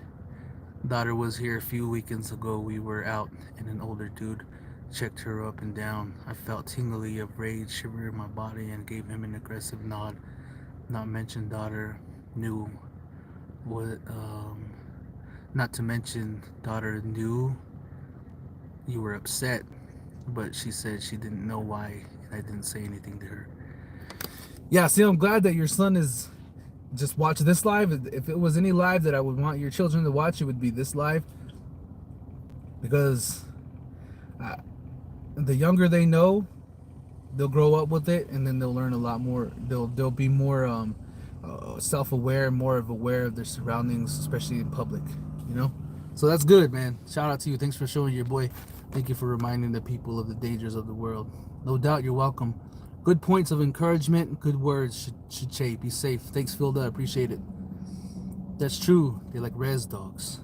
Lillian says, thank you. Thank you. I carry a backup. Yeah, and if you're licensed to carry, that's fine. You know, it's fine. I'm licensed, but that wasn't a situation where I would be using that type of backup. You know, because I think I would have gotten in trouble if I did. Trust your own instincts. And that's very important too, trusting your instincts. I think my ex is weird like that. Sarah says. Damn. Anyways, guys, enough of that. Does anybody have any questions at all? Any questions? Like, I know we unpacked a lot. I know we talked about a lot of serious shit on this live here tonight. I know, because from time to time we got to talk about some serious things on this channel, because we talk about a lot of things with each other. We talk about a lot of different things with each other on this channel, and I think that it's important for us to talk about a lot more things, because at the end of the day, it's about educating each other and helping each other, because we're all still trying to figure out this life, and we're all still trying to fucking survive. We're all doing almost the same shit to make sure that we stay afloat, and a majority of us have questions. So I think it's important that we have these types of conversations, and I think that it's important that we support each other when we go through some shit like this too. And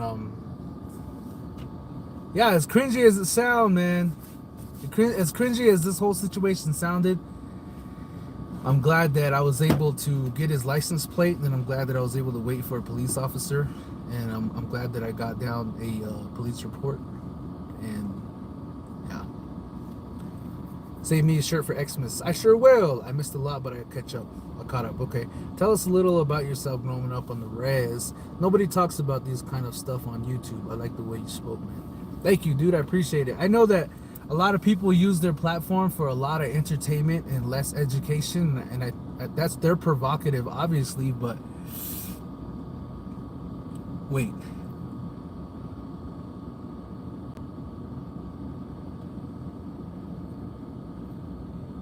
Yeah, a lot of people don't use their platforms like this to share a lot of real shit, but it's their channel, you know, and I feel like if they want to waste the public's time and not educate them in any way, shape, or form, then that's totally on them. But for me, on the other hand, you guys already know my history. I've been traveling to different schools across the res for years.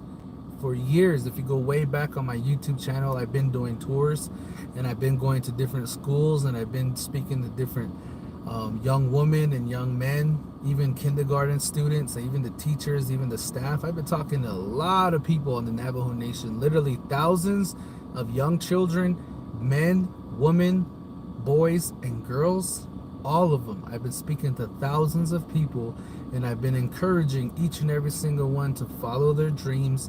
Don't trust nobody. Don't get into a relationship so early. I've been encouraging all the men and the boys and girls to not have children at such a young age. And I've been encouraging them to live their life to the fullest, leave the res, experience the world, come back if you want later in the future, but don't get stuck on the res. I've been encouraging them to find something that they love to do and do it to the fullest of their potential. So I literally have been speaking to kids across the Navajo Nation and even all the way to South Dakota, and we even went to Toppenish, Washington, and we went to like Kansas. Like we spoke to thousands of kids across this nation. And when I say we, I'm talking about me and Jerickson, but I'm talking about me right now. No offense, Jerickson, you're a great guy. But we went everywhere and we spoke to children everywhere. And despite some of the content that I put out on my YouTube channel, cussing here, cussing there, smoking cigars here and there, probably all the time now, or saying some things straight out of pocket, which you guys be like, why would he say something like that? Isn't he like an inspirational speaker to kids, you know, guy that makes people think twice about me? I say, and then when I go to the schools, I make sure to remind the kids that they have a voice and they can use it any way that they want. And I remind them to never let anybody tell them what to say or what to do, because they are the future. And if they think that what they're doing is correct, if they have a voice and they have an opinion, to stand behind it 100%, and to never let anybody tell them what to say or what to think. And that's what I encourage the students across the nation, across the world. So if people want to waste their views or waste their subscriptions or waste whatever as far as other people on different platforms, then they're more than welcome to. But for me, I have to speak some type of knowledge, which is why when I talk about things that I talk about, I always have sort of a point. But sometimes I'm on live and we just joke around, do whatever. But like yesterday's live or 2 days ago's live, I was talking to everybody about relationships and cheating and deleting social media platforms and stuff like that. That was an educational live, whether like people like to admit it or not. That was an educational live, and I was really trying to prove a point, my point. I'm not trying to convince anybody to think how I think, but I was just trying to prove my point. You know what I'm saying? So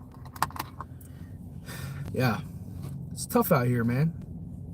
It's really tough out here. And I'm glad that I'm here for you guys, and I'm glad that some of the things that I tell you guys makes a little bit of sense. I'm glad that some people recognize what I say, and it shows, it's kind of like a reminder rather than you guys learning something new for the first time. It's more of a reminder. See, now half of you guys know, or all of you guys know, all 82 of you guys watching right now, you guys all know about that tapping thingy in the stall. Now when that happens, now you know to be careful, you know? So that's me educating you guys about something that some of you guys didn't know about. So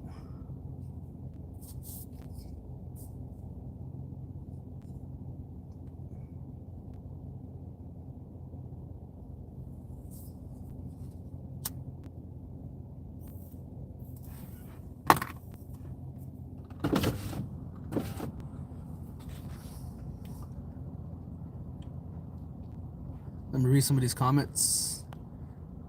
I'm sorry that happened to you. Was your adrenaline going? Oh yeah, I was fucking pissed. Yeah, I always keep an eye out every time I'm out, and especially when my kids are with me coming out of the store. And damn, nowadays in the store for anything and anybody who sticks out with a weird vibe.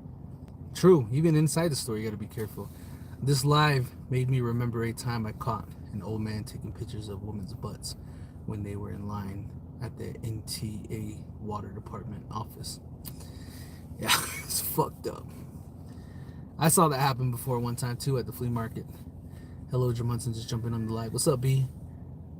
Does that only happen in the men's restroom? I believe it's a universal thing. I don't think it's just a man thing, because when I researched it, it didn't say men do it. It didn't say women do it neither. So I believe that it's universal. So I don't believe that it's just a man or a woman thing. I think it's both sex that do that stuff. All right. I don't want to come outside, but I got to, because I want to show you guys some of the merch that I have.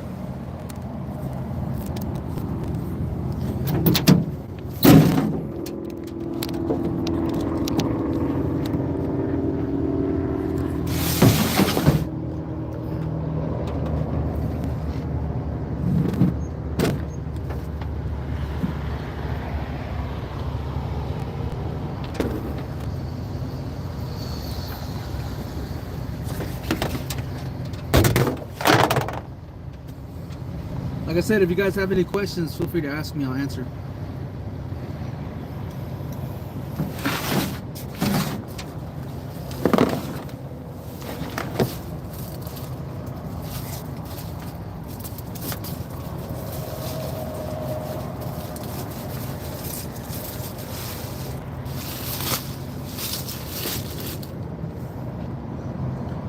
What did I miss? You look upset. Well, you missed a lot. There's a lot of things that we talked about on this live, but you missed a lot. So I think you should go back and then you should rewatch everything. I have a lot of merch, but a lot of it is old merch. A lot of you guys probably already seen it, but I'm gonna show people for the ones that don't know what I have. I'm gonna start off with the famous one, the Navajo Nation. Some of you guys probably already have this shirt.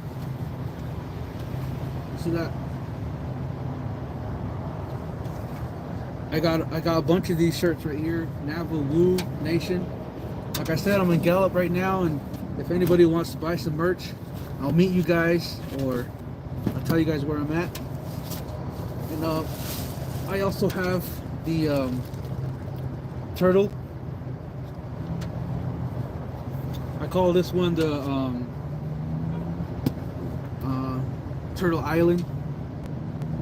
It's got a lot of colors on it. I got that in black and in red. And I got the Navajo also in gray. Navajo Nation in gray.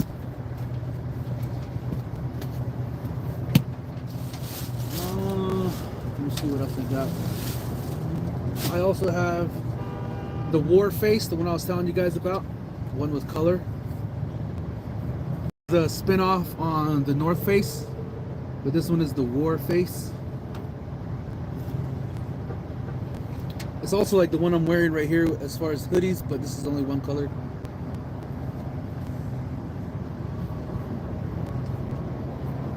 Right? And then also I got the famous Yada fucking Lush shirt. Still the same text, everything's the same as a long time ago. And then the War Face again, I got a lot of these ones. And I got the Bigfoot wearing a headdress. On the bottom it says Yazzie on the bottom.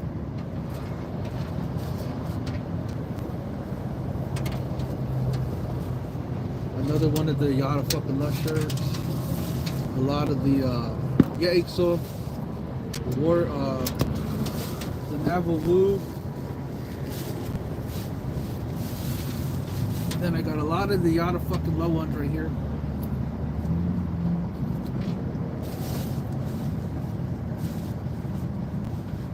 Okay, now this one I'm trying to push the most. Okay, I know that people like this one a lot. This is the War Face and it's in black. You see how this looks right here?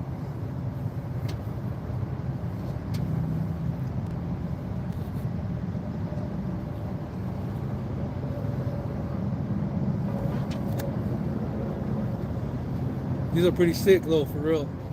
People who have these shirts get a lot of compliments, for real, for real. I'm not even trying to lie. See, I got more of those, the War Face ones.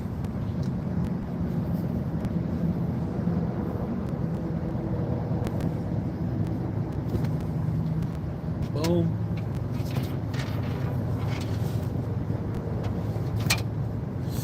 Ooh, it's cold out here, guys. The War Face, this one is in I believe this is extra large. So even if you guys wanted to order one now in your size, I could send it to you if you trust me. It's totally up to you guys. So all my shirts are 20 bucks. As usual, all my shirts are $20. But if you live out of state, I have to charge for a shipping fee. And that's just standard for everyone. I also got the Turtle Island in the black. These are pretty sick too.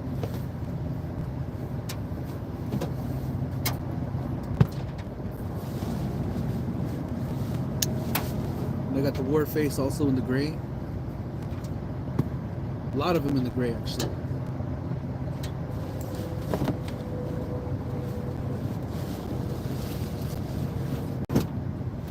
So I'm not completely stocked up on those Warface in the black, but I have some. And then I have some of the Yada fucking La in black. And those ones are like 3X. Some of them are 3X actually. So I guess that's all I got for now. It's a whole stack of shirts.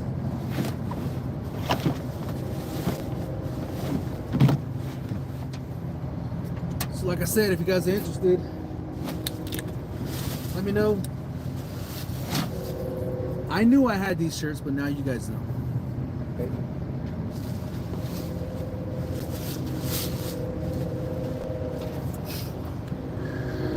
Tyson said that color Warface is sick. Bigfoot one is dope too. Hell yeah, thank you. I need that Bigfoot one. I have the Turtle Island and the Warface. I get compliments on both. G, you have that Bigfoot in medium? I'll check for you right now, bro.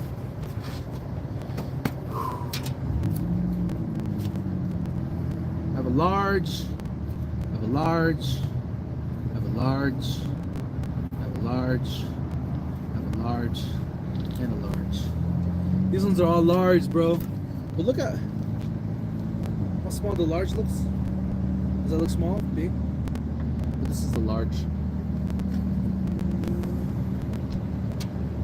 I have it in gray and also in like kind of beige.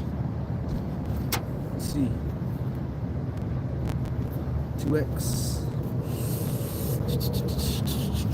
Threw some in here while we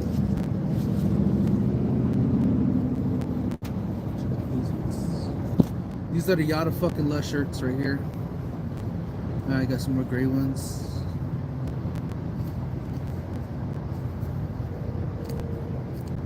Yo, Ransan, it's very hard for me to sell mediums, bro. That's why I never make so much mediums.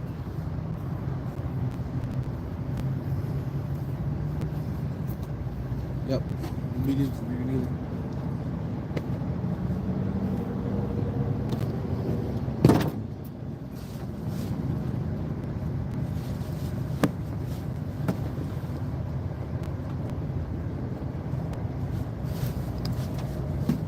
Yes, sir. I only have the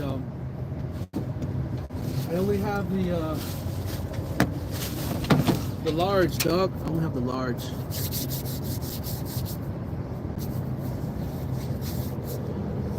That'd be dope if you make them in snakeskin camel pattern on the Bigfoot and the Warface ones. Shit, us Navajos can't do anything with snakeskin, bro. Even if I wanted to, I couldn't.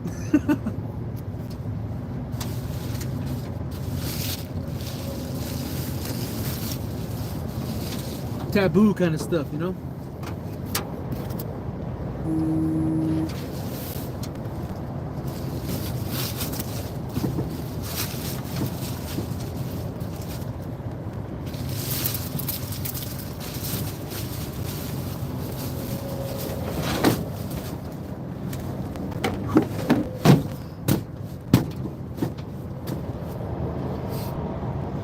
Damn, if you ever decide to put that back in your merch line, make a medium for me on that shit. Alright, sounds good, bro.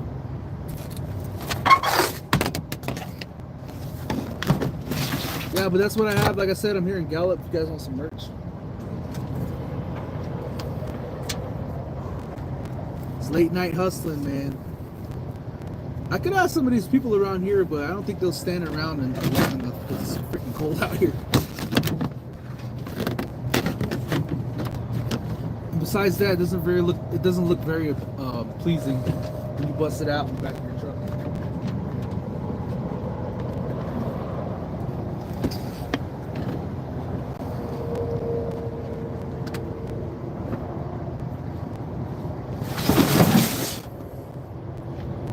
The moon is like full right now.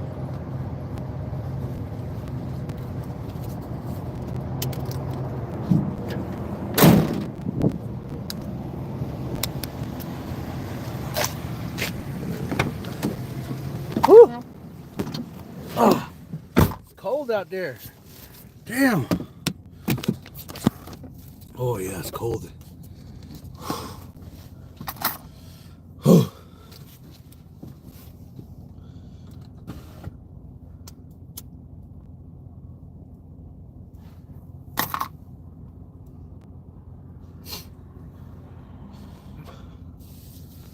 The turtle shirt, does that mean or represent something? Yes, it's our motherland, Darla. It's where we're from. Yeah, it's like a turtle island kind of thing. It's Mother Earth, or it's the land. You know, Turtle Island. Yep. So it does mean something, yeah. But anyways, guys, we can steer away from the serious talk if you guys want. I don't know. Does it sound like I got mad at you guys? You guys are all pissed off, like, damn, man. Everyone's just all mad at me. You guys mad at me for getting upset at you guys?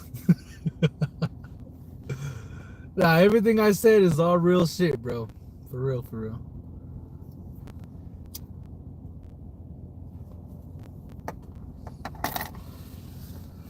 Oh, okay. Thanks, Ransan. I'm not being disrespectful. Just curious. It's all good. Don't worry about it. You know, you just asking a question. I don't know where I'm gonna go tomorrow. I feel like I know that Sundays people usually hustle in Window Rock, and then people also hustle over in DaleCon on Sundays. It just sucks that I don't have enough hoodies right now, you know.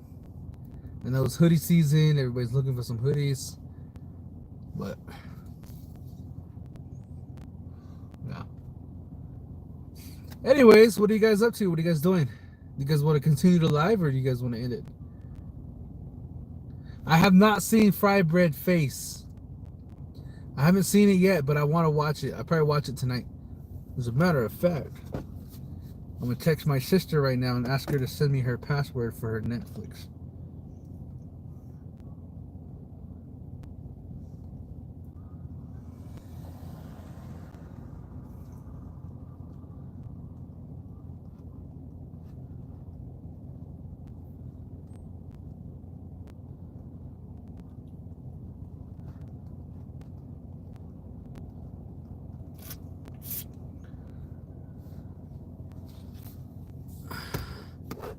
She'll probably get mad and be like, hell no.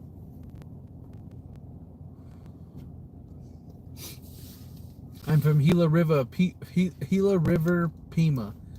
Yeah, Turtle Island is like universal, so I believe that it's like for every indigenous tribe. Benson Yazzie said, let's cruise. Boy, you know how expensive gas is, dog? You want me to cruise around and waste all my gas? Come on, man. It was expensive to get out here from Albuquerque. It was expensive to go from the res to Albuquerque, cruise around Albuquerque. I put in $50 in Albuquerque to get from one location to the next, like 3 times. And then this morning put in $80 and drove all the way back over here. When I left from Boogap, I put in $80. So like all together, I spent almost nearly $200 on gas. $210 to be exact. In 2 days. Now, if you're wondering why I'm hustling merch right now, that's the reason why, because gas is so damn expensive. So crazy. Continue listening to you and reading your followers' comments when I take a small break.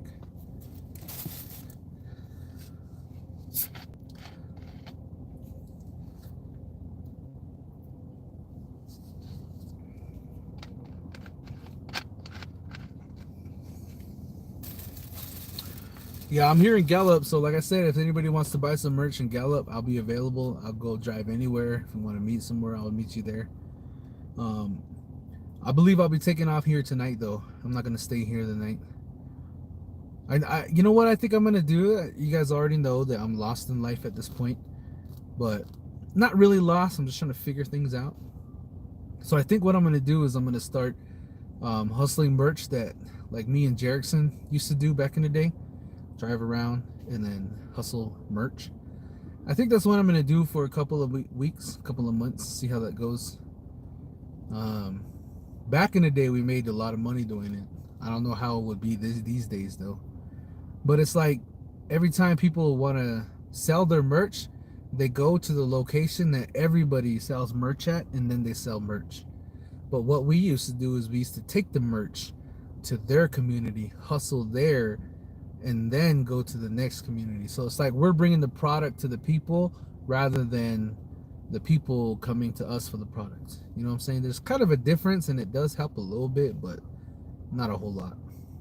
I mean, back in the day, it helped a whole lot. And when I say back in the day, I'm talking about like right after COVID. What did I eat?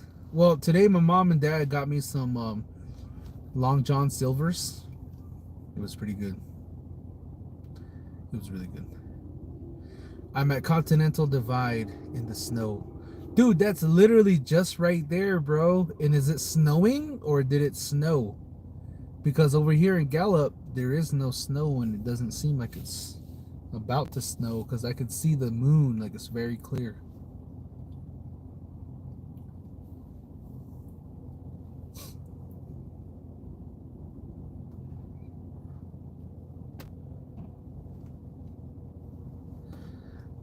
G, you make some really good merch and you have original ideas, not just your name on the card.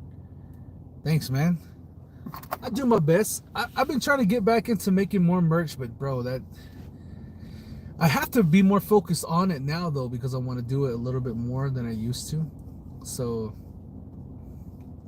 the thing about it, guys, check this out. So today I was considering a lot of options. So many options was going through my mind as I was driving, listening to Tamia, So Into You. You guys already know that's my jam. I was driving and listening to that. I was thinking, I was like, all right, so I have several options, okay? So what I can do is I could continue to stay in Albuquerque and try to find work as far as yard services, but I highly doubt that's going to be a thing because snow's coming. It's going to be like cold all the time, and you know, it's just not really feasible. You know, it's not going to make a lot of money. So I don't want to continue to waste gas like I wasted while I was over there. So I was thinking to myself, so I could either find a job, like a regular 9-to-5 job. I'm not dissing on you guys for having a 9-to-5 job, but I'll get back to that idea. And then I was thinking about doing the food truck full time. What that would mean, I'd have to live in the res, and being that my house is still not finished, it's going to be super cold in there, and I don't have a kitchen to prep the food, so I'd always have to be at my sister's house, which I don't really want to do because I don't want to really be like a burden on my family or my sister. I don't really want to stay at their house. I don't like doing that. And then my third idea was to go to Phoenix, and then while I'm in Phoenix, I could find work out there, a 9-to-5 or whatever job I could do out there, or I could just do like, I don't know, do little bids on little jobs here and there and see if I can make that happen. Or I could just sell shirts, sell merch, sell hoodies, make stickers, and do my hustle like I used to do back in the day. That's another option that I had. Or I was thinking about visiting this program on the Navajo Nation that I used to work for back in the day, and I wanted to pitch them an idea of creating a tour and promoting their program at different schools, and they can pay me per school that I visit, and then I'll get their name, I'll get a sign-in sheet, and they'll like build their numbers and help them out as a program.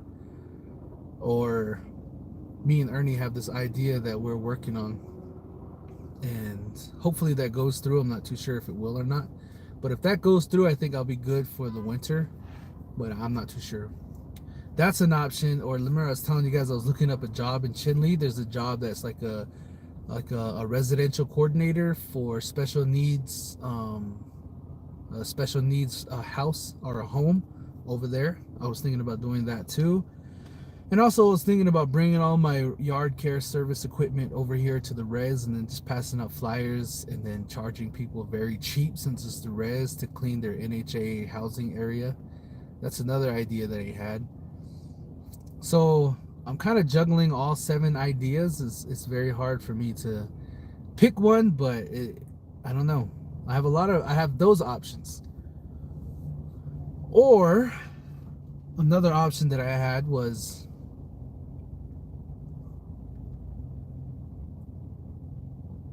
That's all the options that I had actually. But going back to my 9 to 5 one, I haven't had a regular job in probably, I'd say 5 years or 6 years. And even before that, I only had like a 9 to 5 job for 3 years, 3 years in a row. First one I was working at a high school, and then actually no, 4 years, because I was working at a kindergarten. I was a teacher aide at a kindergarten school in Albuquerque, and then I started to work for a high school, and I was working with the students there as like a part-time tutor and a part-time community engagement coordinator. Is what I was doing over there at the high school. And then I moved from that school and I moved to Pinon Community School, where I was a residential coordinator, where I did a lot of coordinating events for students in the residential program and kept them busy in the evening time. And then half of that year, I went over to a program from Albuquerque, or in Window Rock. It was called MSPI. It's called MSPI. It's called NTCCF, Navajo Treatment Center for Children and Families.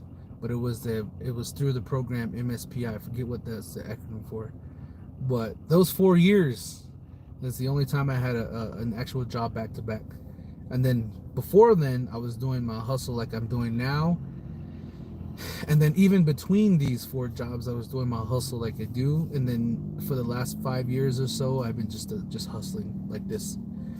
And I think it's going to be very hard for me to get back into the process, into the process of having a regular 9 to 5 job, where I go in at 8 and I come out at 5.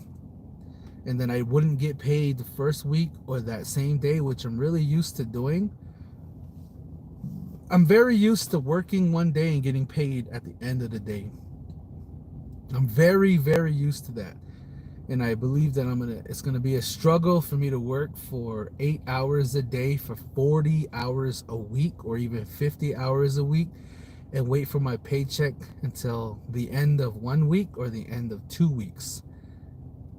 So that's what I'm very worried for, because if you live like I live, then you guys already know that I'm constantly on the road. I'm driving everywhere. I'm always driving somewhere. Even if I don't have a purpose being there, I'm always there. Or I'm always hustling or working some type of way, and it makes it hard for me to be like, I'm gonna dedicate 1 whole year to holding down an actual job. I guess you could call it commitment issues, as far as employment commitment issues. I guess that's what you could call it. But it's hard for me to hold it down like that, man. I don't know. I guess I trained myself to make money in any way I can possibly make money, like in a legal way. I think I trained myself very, very incorrectly, I guess you could say. But I don't know. That's what I'm thinking about now. Recently, I was thinking like, what can I do? And even if I was to get a 9 to 5 job, where would I work? What would I do? What would I do? Because I don't have a degree in anything. So if I get a 9 to 5 job somewhere, I'm more than likely I probably won't be satisfied. And I don't want to work in Albuquerque or on the res, because it's going to be snowing, and I kind of want to miss the entire snow season, because I don't like the snow. The snow gives me, it's just gross. I don't like snow. I love the cold, but I don't like the snow. I like it when it's warm. I hate the heat. See, I'm kind of confusing, and I love the rain.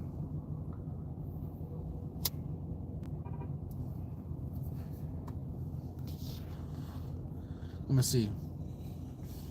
I want to ask another question about one of your shirts, but I feel stupid for asking. Darla, just ask. It's okay. What's on your mind? Ask me. Gee, you thought about picking up a craft, jewelry, silver, paint, etc. I picked up, I don't know what that says, some clay pottery from my friend who is Apache master potter and would like to do it as a craft and a hobby. Nah, dude, I don't think I can do jewelry. I don't think I have enough patience to put jewelry together.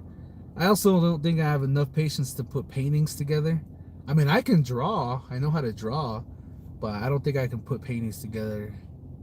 That's something that I realized about myself over the past couple of years is I don't have a lot of patience for a lot of things. Painting, definitely probably won't have. I'll probably do one good painting and then that'll be it. I'll be like, all right, I'm good. I'm straight. Probably won't even sell. You asked before where I belong. Would you be a show in with the Navajo Nation in social services? A shoe in. Would you be a shoe in? Wait. What's a shoe in? Am I reading that? Did you misspell something? I'm smiling. Would you be a shoe in with the Navajo Nation in social services? Tell me what that is. You are vulnerable. You are a.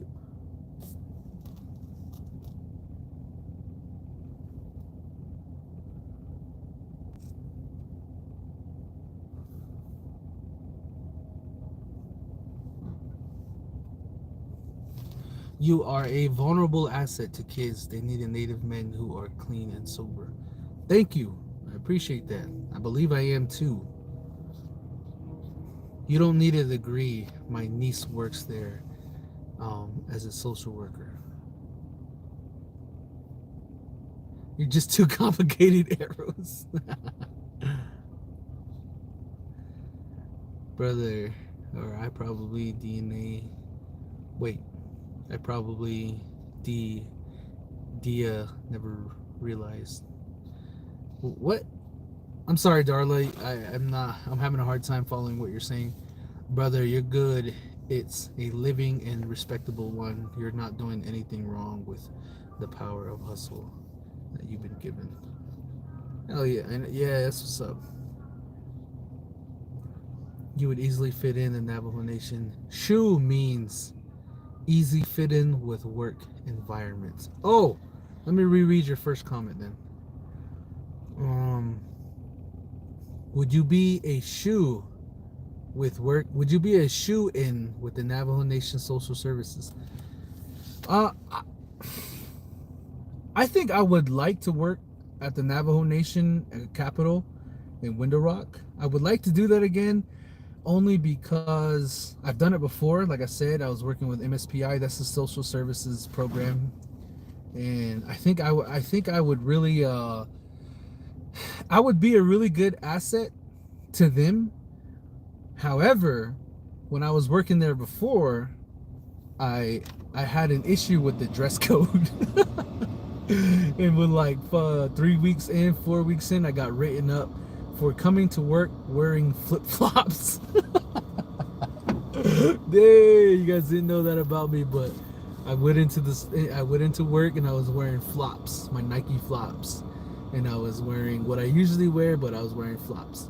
And then the program director, one of the employees told on me, and I got written up. And then the program director pulled me in the office and said, "Jermunson, we got complaints that you're not dressing within the correct attire." And they're like, "You came into work with sandals on." And I was like, "Oh, I didn't know that was not right." Oh, I was so dumb.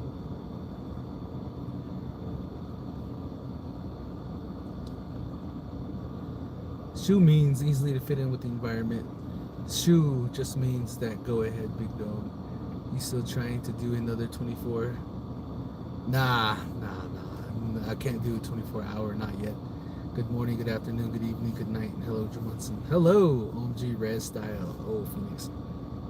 Oh, Pix. Hello, big dog. What's up, Jerry? Nah, but I'd be open to it. I am smiling. Is it cool if you, I don't know how I would get in contact with whoever is working over there. Like, if your niece can pass along some information, I would really love to I'd be, you know what, low-key, I would really be down to apply. So I at this point, my options are very limited. Well, I have 8 options, but those options mean work, you know.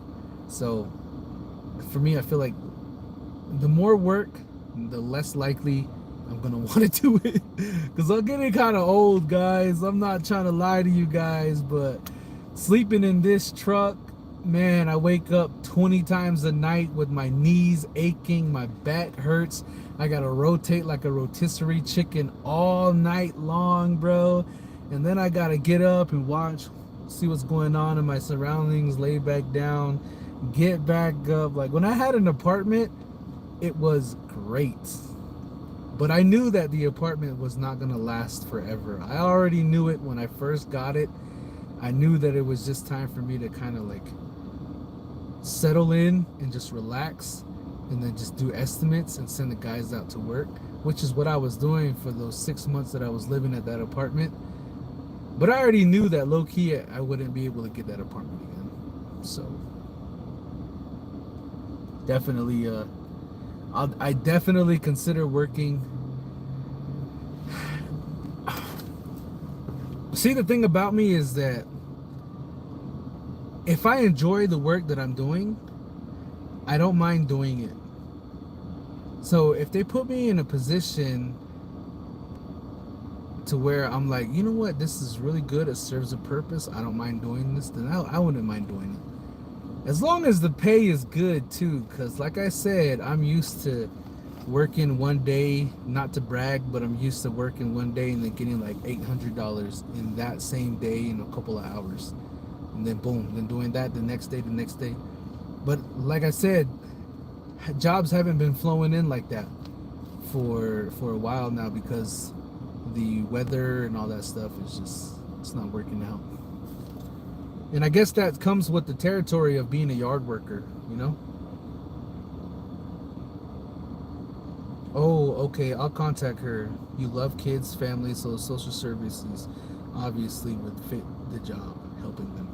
Okay, yeah, contact her. I'm sure you know my number, so you could either pass her my number or pass her, or you can pass her my number or pass me her number, or if you and her feel more comfortable with me contacting her through an email or her contacting me through an email, then email would be better. Whatever way is more comfortable with her, because I don't want you or her to feel like you're giving me the number and I'm gonna be doing some dumb shit.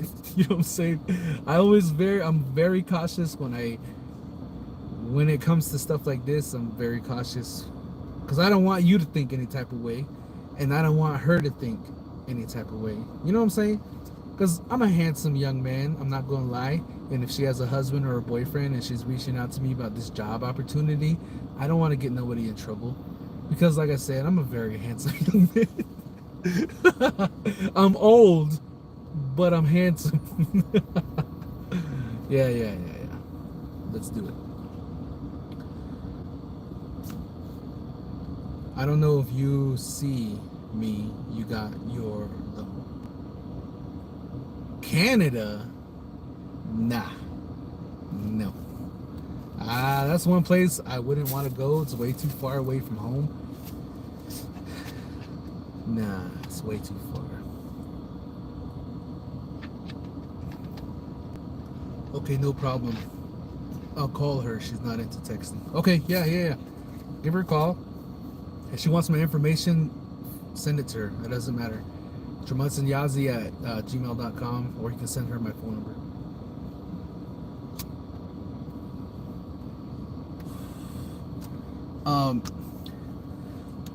The second time I got written up at Navajo Nation is one time I was working in Alamo.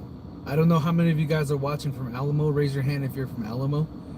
But if you're from Alamo, the whole crazy thing happened over there is we were working at the chapter house with the kids, right? And the people who were supposed to team up with us and help us with that whole day, to me personally, it felt like they weren't really interested in it. They were just kind of sitting around and they weren't really like participating. And it seemed to me as if they were just waiting for the food to get done. And I was trying to organize everything and trying to get it ready and stuff. And I got really upset because you guys already know I get upset when I don't eat.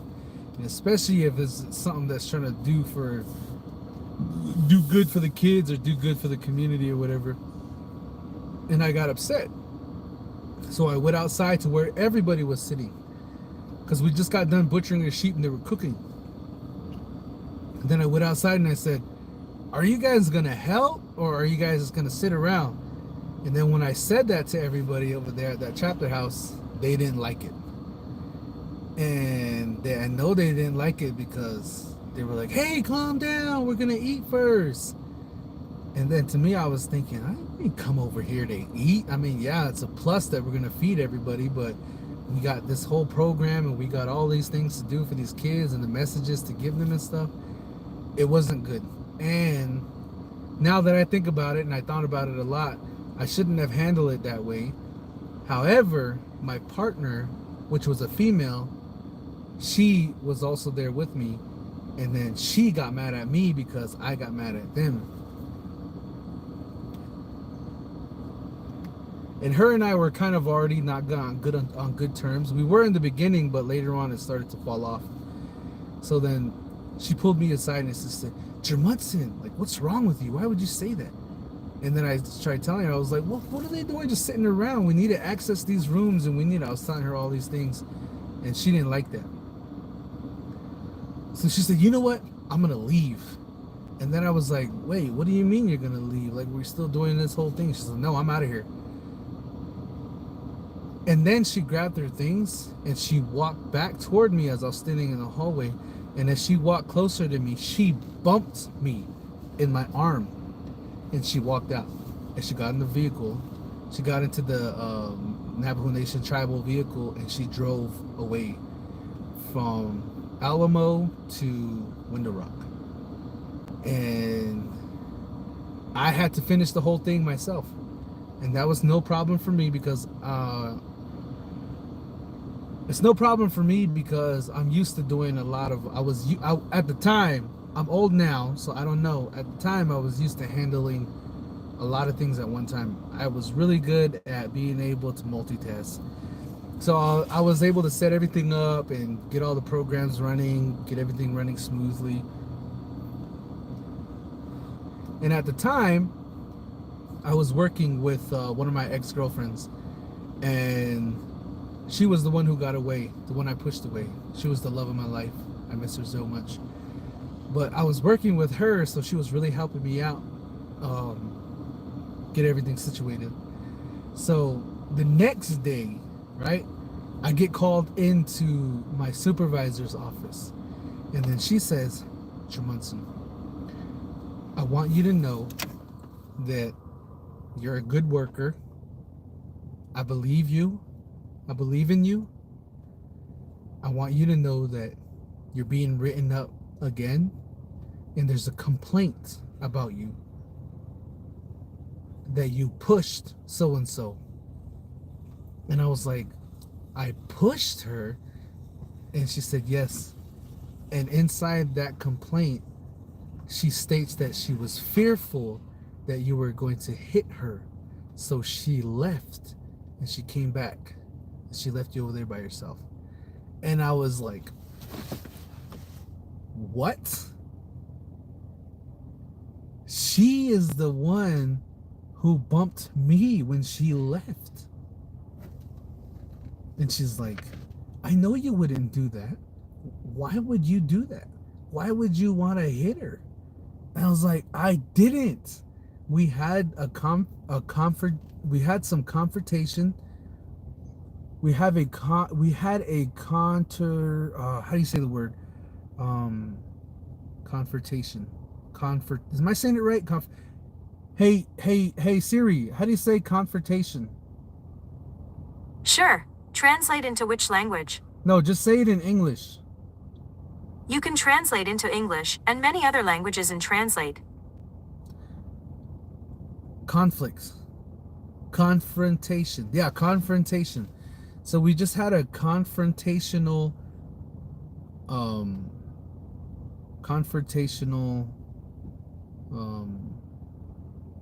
conversation. And wait, hold up.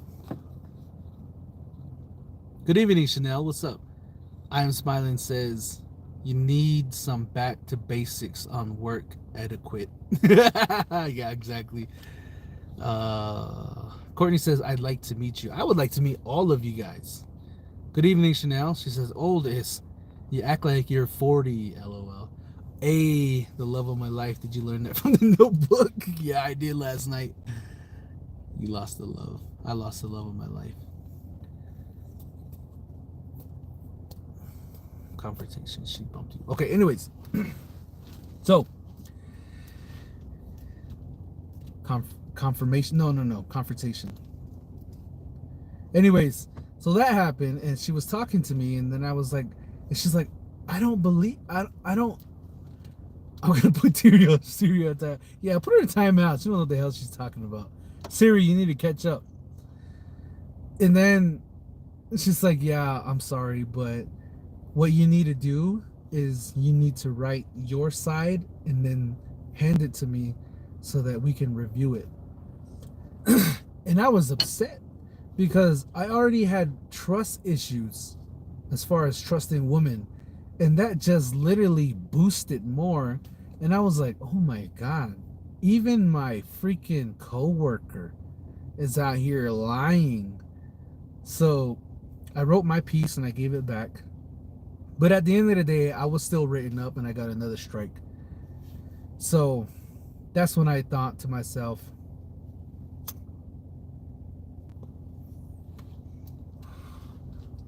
can't trust these ladies. I can't trust them. No matter what. That's where I learned it from. I'm just playing. That's not where I learned it from. But anyways, that happened and I got written up again twice. Okay. And this was like I don't know, maybe 3 months into working with that program. And may I remind you guys that I was in the middle of a Navajo Nation wide tour.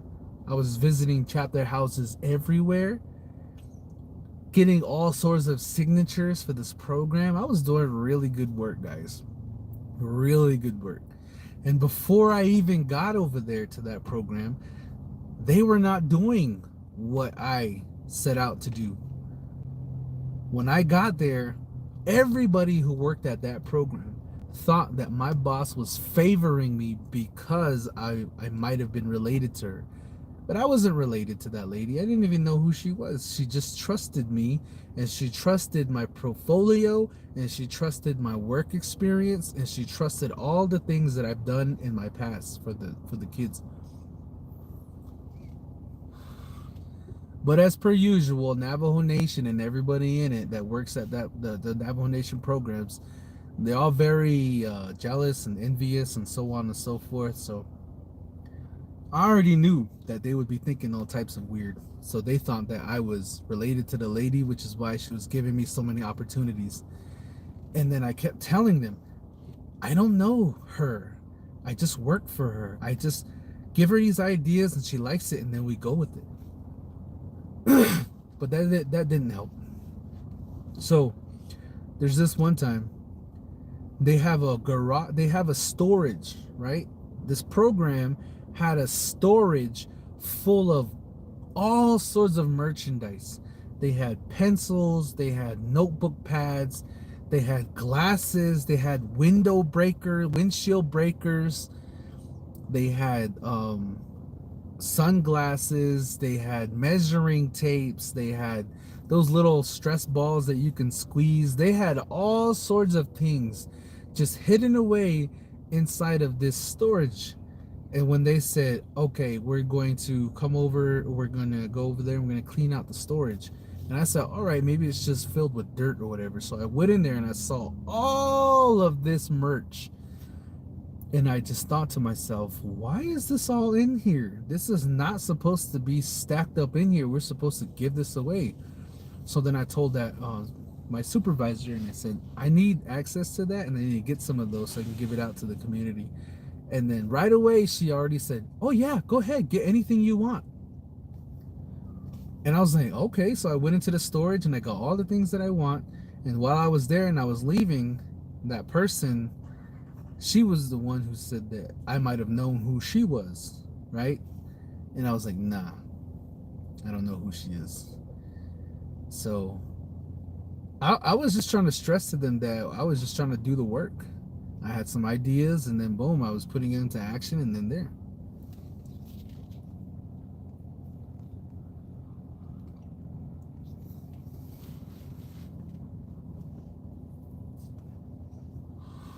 There are good women out there. Sadly, sounds like you keep running into the bad ones. Yeah, I know. I know there are good women out there. I'm not saying that all women are bad. I never say that. I just say that all women lie. But then I take that with the assumption that you guys will also assume that all men lie. So I know good women, FYI. So, anyways, that's when I got written up for the second time, right? Now, I don't know if some of you guys already know the story, but things get really crazy for me around this point. It's like I'd say 4 or 5 months into my whole career working with the Navajo Nation, right? And then I have some personal issues that I was dealing with the entire time. And this person who was a huge public figure back then and still who is a public figure today decided to put me on blast on Facebook. And a lot of the people that I hired for this tour that we're doing, visiting all the chapter houses in the Navajo Nation, I think we're visiting like 20 chapter houses, which is a lot of chapter houses. There are 110, and we tackled, I think, about maybe 1, 2, 5, 10, 15, or 10, 20, 30, 40, maybe about 50 chapter houses. So close to half chapter houses ever since I started working over there. So we were like halfway through the tour, and then all this controversial shit was happening to me online. And majority of the people who I hired, by the way, I hired them. I was the one who reached out to them, and I was the one who got them on the payroll, and I was the one who got them paid thousands of dollars, because I believe I had $150,000 budget to work with. And I knew that these people did good work for the community.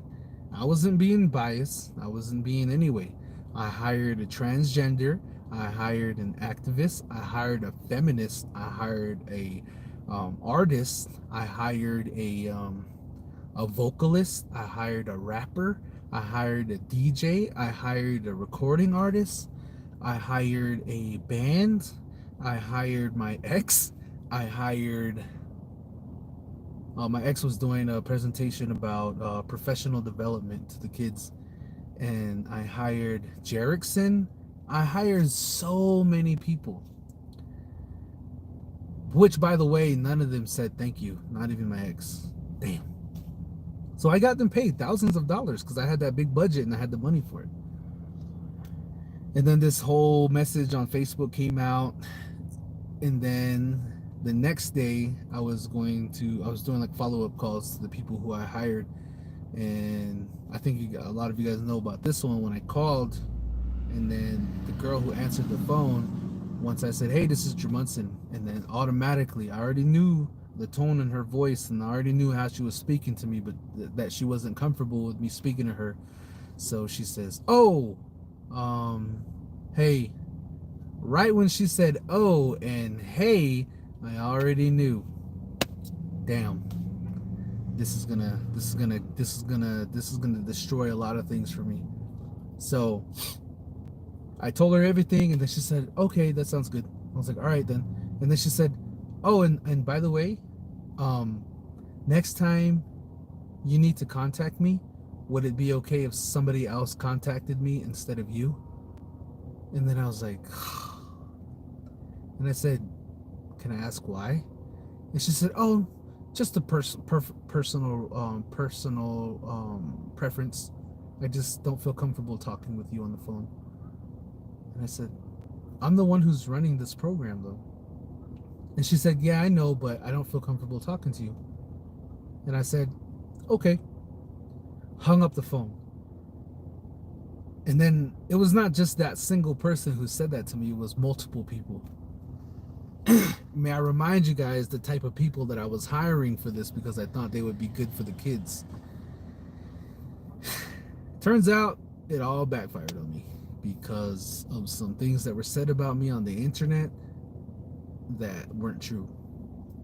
So I thought I could continue the tour, but the pressure was just so deep that I couldn't connect with these people that I already paid, that were already on the payroll, and they already committed to the whole entire tour, and they already said they were going to be there.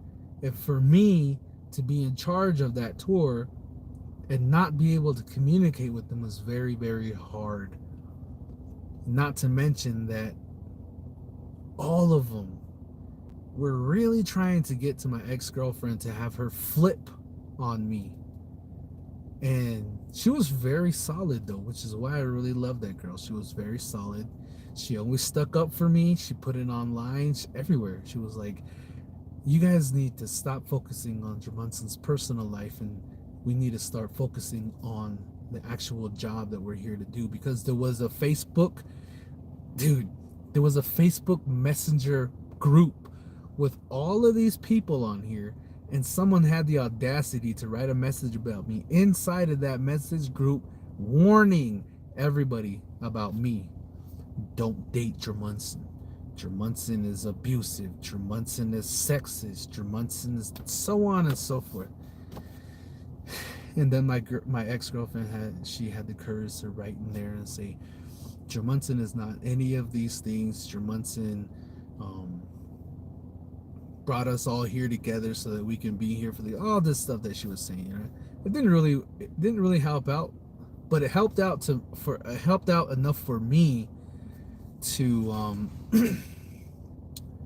to really get through it, because she was there and she supported me like 100% throughout the whole thing, which is really cool. She even got private messages of people telling her to stay away from me, but she was like, it doesn't make sense. I was like, yeah, I know, because it's a lie, and everybody here is believing the lie. And it got so crazy to the point where my supervisor had to call me, and she said, what's going on? And then I sat there and I told her everything. And she said, you know what? I believe you. And the reason why I believe you is because I have a son who's going through some of the same situations that you're going through. And I know that some of these women don't know what the hell they're talking about when they start saying things. She was literally saying that to me. She was like, oh my God, some of these women are just so stupid. They think that they know everything. They just follow whatever they want to say, or they just follow whatever everybody says. I'm like, I know. And she was really cool, because she had my back also. And she said, so what do you want to do, Jermunson? And I told her, I was like, I don't really know what I want to do. I want to continue this tour, but it's very hard for me to communicate with these people because they don't want me to talk to them. And then she said, who is it? Which one is saying that? And then she said, give me her name. And I gave her name, and she said, she wrote it down, and then she said, okay, well, she's not going to work for us anymore. It wasn't just me and her talking. It was another person in the room. So it's kind of like her right hand woman. And she was like, okay, well, she don't have to continue if she wants to act like a child. She doesn't have to be a part of the tour. And she said, I want her off. I was like, hell yeah. I was like, hell yeah. I want her off too, because she's not acting professional, and they all made me guilty before I was proven innocent, or whatever, however you say that. And the lady that was sitting in the room, right? I didn't know this conversation was gonna go on this long, honestly, so let's light up another cigar. Is that okay with you guys? So, that lady who was sitting in the room with us, she's like, I don't know what her deal was. Her and I got into several arguments throughout my time with the Navajo Nation, dude. So she says, you can't do that. Let's just for the sake of the story, we'll name my boss Shelly. That's not her real name. We'll just call her Shelly. So this lady says, "You can't do that, Shelly." And then she said, "Why not?" She said, her mom works in this and this office. You can't just let her go. And then I was like, what? That's fucked up. So like, that's some super bias. What is the word called? It's bias, but it's also what? Favoritism, right? Bureaucracy, right? That's all of those things. And I was like, what? But she's making this work environment like uncomfortable for us all to finish our job. Someone brought nepotism. Someone brought my personal life into my work environment, and everybody jumped on it, and everybody was just, everybody, like, it seemed like everybody just wanted me gone. Yeah, my homies didn't want me gone. My girlfriend didn't want me gone. But majority of the people who I hired, they didn't want to communicate with me. So I got to a point where I was like, I don't know what I should do, because if I had an option, I would tell that girl to not come back anymore. We're not going to pay you. We'll pay you for what you did, but you can't continue this tour with us because you're making the work environment, not unsafe, but it's like it's not benefiting us. You're dividing us. You're not bringing us together because of some things that you've heard about my personal life. You're bringing that all into the picture, so we're not working as a unit anymore. Everybody's working individually, and it's like we're not getting the message across to the kids. So our main job was to speak to the kids about normal stuff, like don't do drugs, alcohol, so on and so forth. But one of our main duties was to get referrals for counseling for families and for kids. So if one of the parents came up to us and say, hey, we need some counseling in this area, and then we would write referrals to them, and then they would schedule an appointment with the counselors or the therapists or something, and then they would bring in the kids or bring in the parents or bring in the families, and they would help them get there, and they would seek help for these people who needed the therapy. And that was like our main mission. That was our main mission. That's what we needed to do. That was the job title. That's what it was for. And I don't know if this individual thought it was the correct thing to do to protect the whole entire community and everybody who was working with me. I don't know if they thought it was their job, their obligation to protect them from me. But I literally was like not feeling it. You guys know the type of feeling that I had, to where you're just trying to do the job, but your personal life gets mixed up in all of this, and now it becomes like a political thing. Damn, it was not a good feeling, because every time I came to this spot that we were all working at, it felt like I brought everybody together just for everybody to not want me there. And I brought everybody together, and when I came up, everybody looked at me in a way where I didn't feel important. I didn't feel wanted. I felt like a monster, and I didn't feel like anybody cared to hear my side of any of the stories. And every time I was like, my personal life has nothing to do with anybody here, but yet everybody is judging me because of my personal life. You know what I'm saying? So it didn't make any sense to me. Let me read some of these comments. And by the way, this is me working with the Navajo Nation, by the way, just in case you guys didn't know.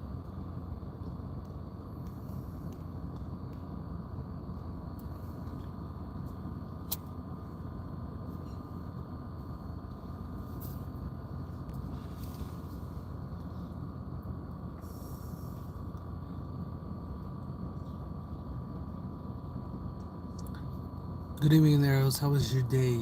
This honest and hardworking woman just tuning in from work. What's up, Amy K? OMG, go try to do what you needed to be. Same thing happened here with us too. Geez, you were being harassed at work. So she had a biased opinion because of her son.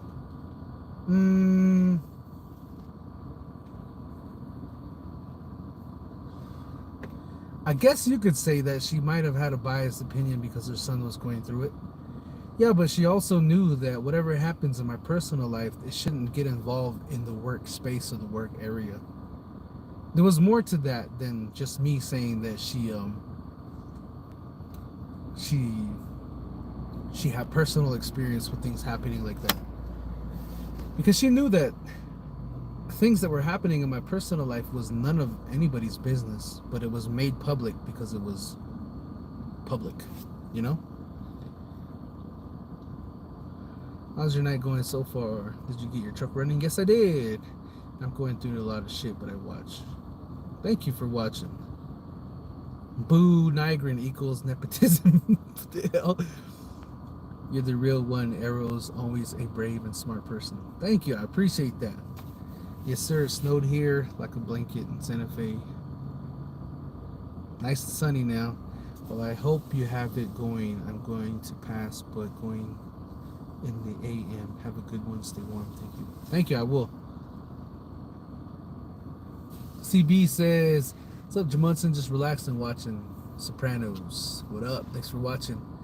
If you have funding, then it's probably better not to employ people whom you have personal connections with.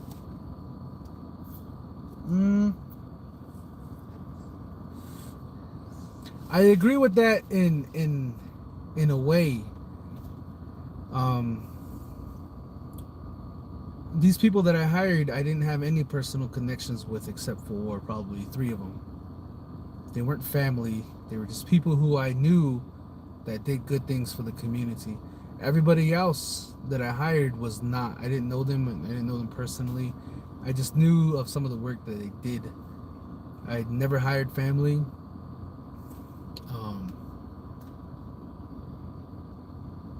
Everybody who I hired, I knew they had something good to offer for the kids. Because whether you know it or not, or whether you like to believe it or not, there's not a lot of people here on the Navajo Nation who have something to offer for the community. There's not a lot of people here who offer services or any type of information for the community. So even if I went out and I looked and I hired somebody, more than likely, I probably wouldn't have been able to find so many people, which is why I had to rely on the people who I knew, which is like 3 people or 4 people, to offer some type of information or service for the kids. Everybody else who I hired, I didn't know who they were. So it's not like I had the funding and I was hiring personal people. It's not what I was doing.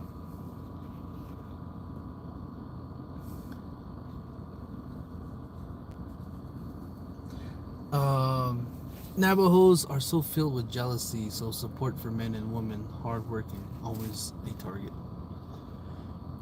Work for the tribe again, Blue Gap Touchy president. I would love to be the Navajo Nation. I would love to be the president for the chapter house, but I don't think I know enough about being the president to run for president. And I don't speak full fluent Navajo. Though I already know that the person who is sitting there now is probably not the best person to represent the Navajo Blue Gap Touchy, because Blue Gap Touchy, as you guys probably already know, they're going through some funding issues. I believe there was some misplaced funds, some credit cards that were swiped, but there was no evidence of what it was swiped for, and there's no receipts for some of the money that was there. So some of the money went missing, and that's public record. You guys can Google it. And that was the previous fiscal period for Blue Gap Touchy, and a lot of people are pissed off about that. And I totally agree for them to be mad, because that's all fucked up. But I low-key believe that if I was to run for the Navajo or for the Blue Gap Touchy president, I think honestly, I would have a really good chance of winning because, first of all, I believe that I'm a very stern person. When I believe in something, I believe in it to the fullest. And I believe that helping the kids is really important, probably more important than helping out elders. Yet, I do believe that helping out elders is important, but I never ever shy away from the people who are our age because I do believe that a lot of people in the Navajo Nation favor the kids and the elders above middle-aged people.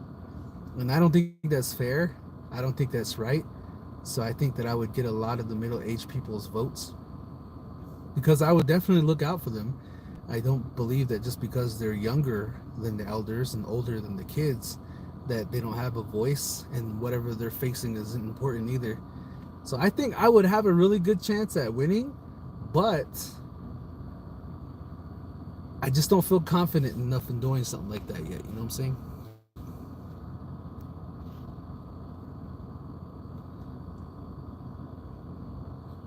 Yeah, it's true. They'll come for me.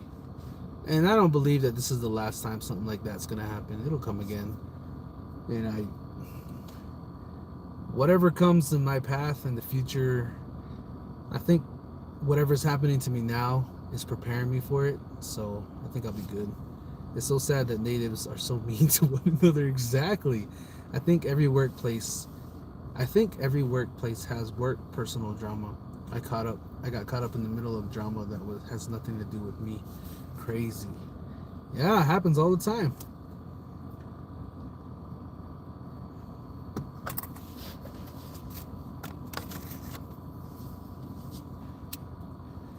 Happens all the time.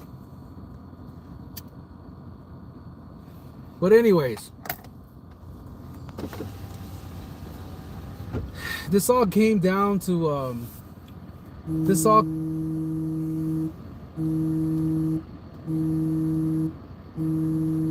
there's a child abduction Amber Alert that says Arnisa, 2 years old, with father Rick Ellis, drove to residence in Artesia where Rick shot at the homeowner. The homeowner returned fire, and it is unknown if Lilith was struck by gunfire. They were last seen in a black 2012 Dodge 150 license plate BLYR36. Their destination is unknown. Stay tuned to local news for more information. Holy shit. That's an Amber Alert that went out. I'm pretty sure a lot of you guys got that Amber Alert.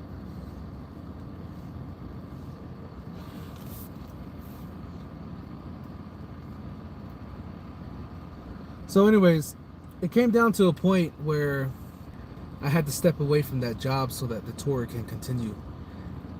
Because a lot of the people were threatening to stop the tour if I was still going to be a part of it. And though they were saying some bad things about me, I still believed that they had something good to offer to the kids. And I really wanted them to continue to talk to the kids about the things that they had to offer to them, like art and all that stuff. Yoga, art, meditation, stretching, everything. It was all there. So I really wanted the kids to be a part of it. So I made the decision for myself and for the kids especially to step away from that job. So I sat down with my old boss and I told her, I think it's best for me to stop the tour and just stop continuing to work here. She was sad. She didn't want me to leave. She knew I was doing good work. And I left mid-tour. And the tour continued on without me. And my old co-worker who wrote a complaint about me, she continued the tour. And yeah, and that's the last time I worked for the Navajo Nation government.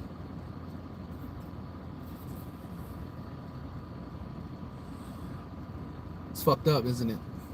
But I'm not even tripping. I think it was a good decision that I made to step away so that the tour can continue. Everybody that was a part of it, in my eyes, got a lot of good recognition. And I'm pretty sure they reached out to a lot of kids, which is a good and positive thing about the whole thing, the whole work experience.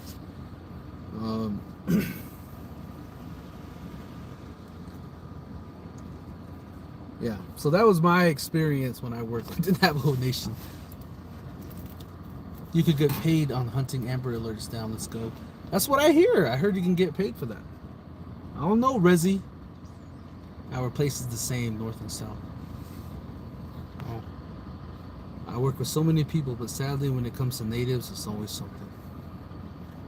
Yeah, man, that's true, yo.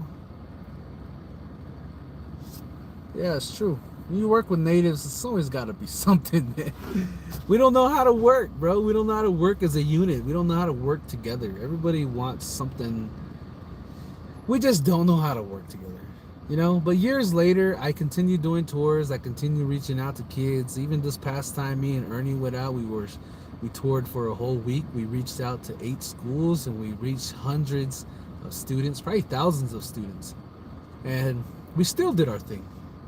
And we still motivated the kids, and we still told them that anything is possible and that we believe in them and they can make anything happen in their life that's possible, to stay away from drugs, to stay away from alcohol, all of that. And we're completely honest with them too, because some of them asked us if we ever smoked weed or drank. And Ernie was honest. Ernie said, yeah, he drank. I was honest, and I said, yeah, I smoked weed, but I used it as a way for me to fall asleep because I had a hard time going to sleep at one point. And I was super honest with the kids. And when it came down to speaking to like teenage boys and teenage girls, I was very honest with those boys and girls. And I told them, you're reaching an age to where you're finding a lot of interest in the opposite sex. And every time I say sex, everybody just goes, ew, ew. But you know damn well, when they're in that age, they've already been thinking about it. I'm not an idiot. I've been a teen before. Like I told everybody, I had sex. I mean, I've done what I did when I was 15 years old. And a lot of these kids out here, they're 15, they're 13, 17, 18. So I'm not an idiot. We're not idiots. We all know we're adults. We've been through it already. So I told them, be very careful. We can't make you do anything, but we can give you advice so that if that opportunity comes up of someone offering you drinks or alcohol or drugs, or even when it comes down to like sex, then you have that option to not do it. You have the option to be safe. You have the option to walk away. And then we kept telling them, we can't be there for you. We can't hold your hand because obviously we're not going to be here after we're done with this presentation. But we want to advise you guys to make better choices. Our main point when me and Ernie went to different schools was to tell kids that they had a choice. That was our main objective, is to tell kids that they had a choice. I was completely real with those kids, man. I was really real. I'm always real with the kids.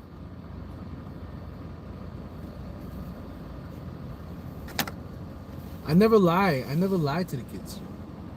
I never lie to the kids. Trust me.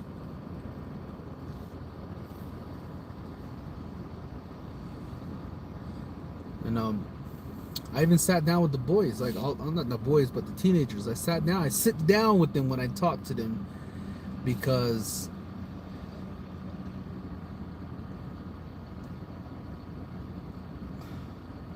wait, what?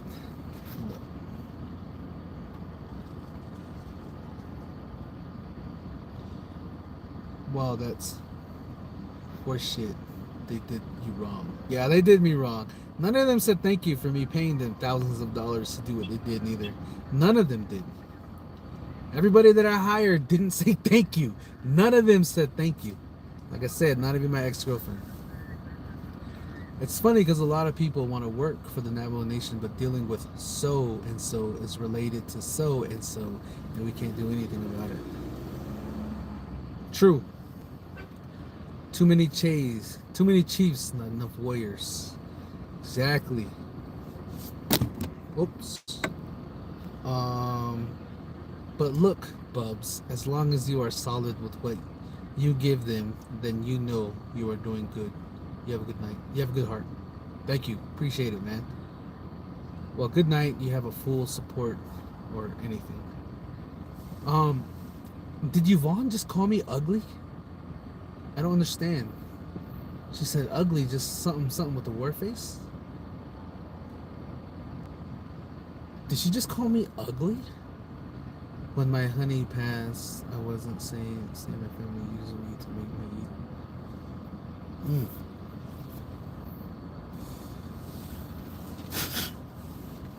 But anyways, I told all the boys, I said, hey boys, you gotta listen to me, man. Child support is not fun.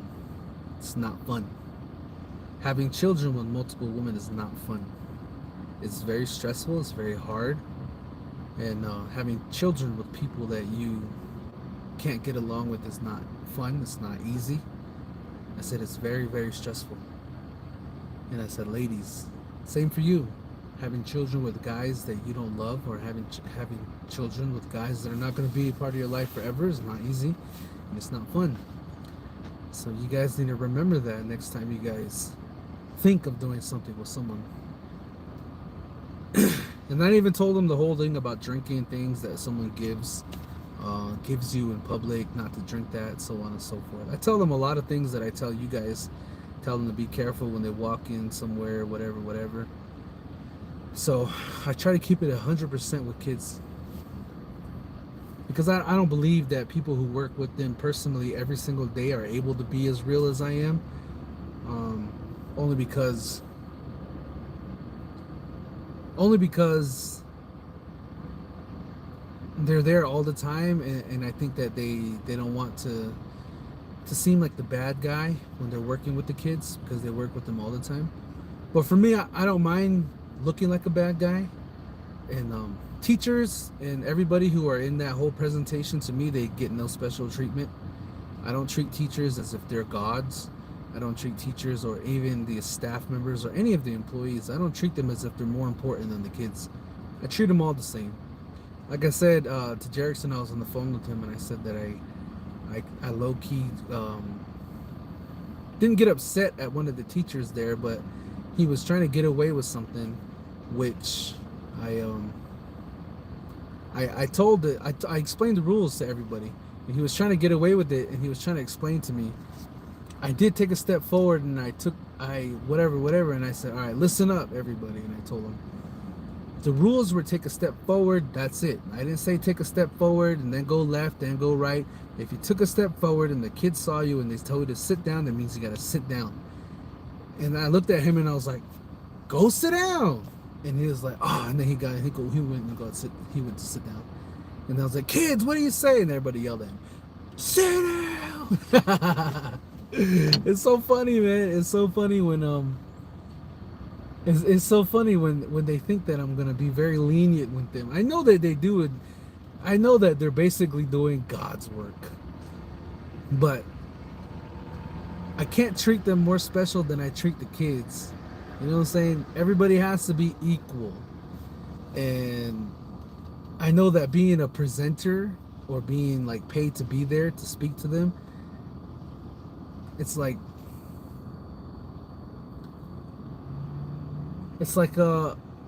almost like I have to watch what I say. But for me, I don't like to have a filter or watch what I say. When I say something, I know what not to say. I know not to cuss in a school assembly. I know not to say certain things in a school assembly. Yes, I know those things. But when it needs to be said and when it needs to be done, then I do it. And I know that a lot of presenters are scared because they don't want to get a bad reputation. But for me, when I think about it, I'm just like, I got the worst fucking reputation probably in the entire Navajo Nation right now at this point. Especially being a YouTuber or being some type of influencer or a presenter. I probably got a bad rep already. I mean, they bring me in still, even though they know I have a YouTube channel and they see the things that I say. I mean, for all I know, I'm just that little piece that they need to motivate the kids in a more real, honest way. And I'm telling you, when I go in front of the kids,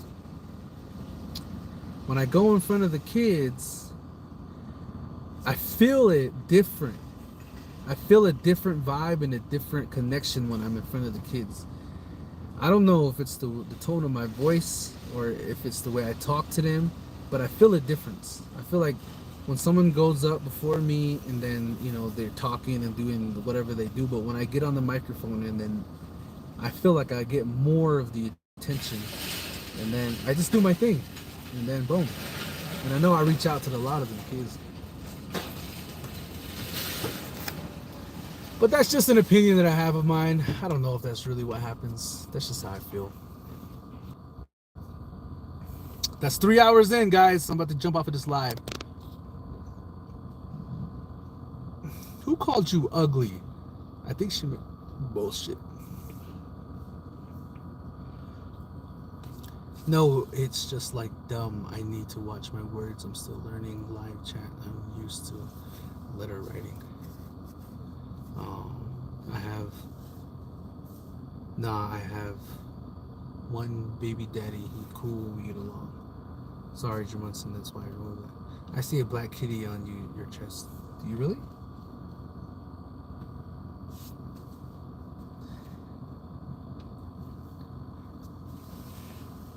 It's all good. I don't care. Even if you called me ugly, I don't mind. I'm not gonna cry myself to sleep because one person called me ugly. It's fine. I'm not everybody's type, but I know I'm a handsome ass motherfucker. You know what I'm saying? It's Friday and I'm enjoying my weekend and my days off.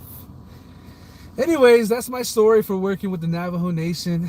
It's very hard, but I am smiling. If you're still on the live, yes, pass my information on to your niece. Let's get it cracking. Okay? Let's get it rolling. I am down at this point. Like I said, my options are very limited. And I would not mind holding down a job for the winter time. Literally, I would not mind. I am smiling. Even if you have a job over there in San Francisco, hit me up. That'd be badass. That would be badass.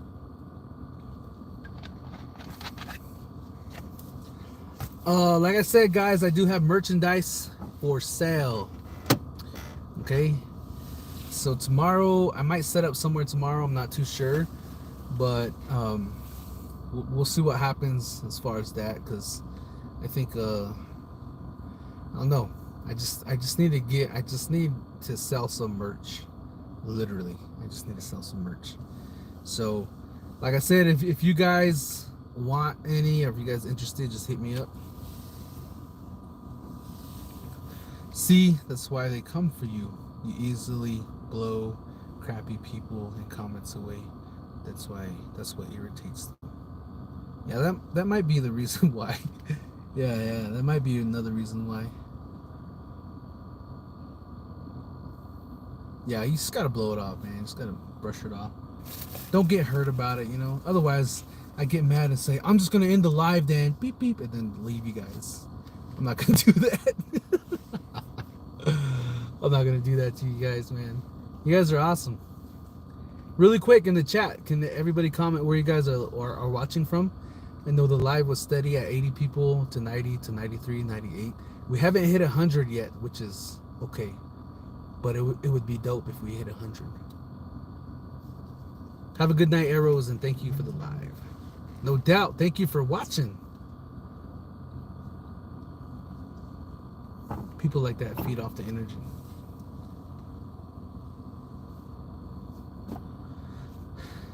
Man, yeah, I got a long way to drive here in a little while again.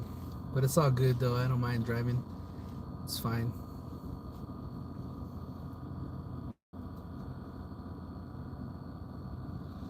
When you sing happy birthday to me, my Anik, you made him happy. Aww. Y'all already know where I'm posted. Hit that like button, everyone. Thanks for tuning in. Yeah, shout out to Ransan. Hi, Mr. Yazzie. I need some Navajo Nation shirts. Damn, that's the one thing I don't have. J Jim says, Germerko. Hey, damn, dog, you're just right there, bro. Why you not buying no merch for me, huh? What's wrong? What'd I do to you? Just kidding. Remember to hit the like button, guys. Good night. Yes, good night, Courtney. Good night, Courtney. No versus 42 miles from Walmart. All right, yeah, I see. Your Hogan is just right there, huh? California. All right, hell yeah, Nancy. Shout out to California.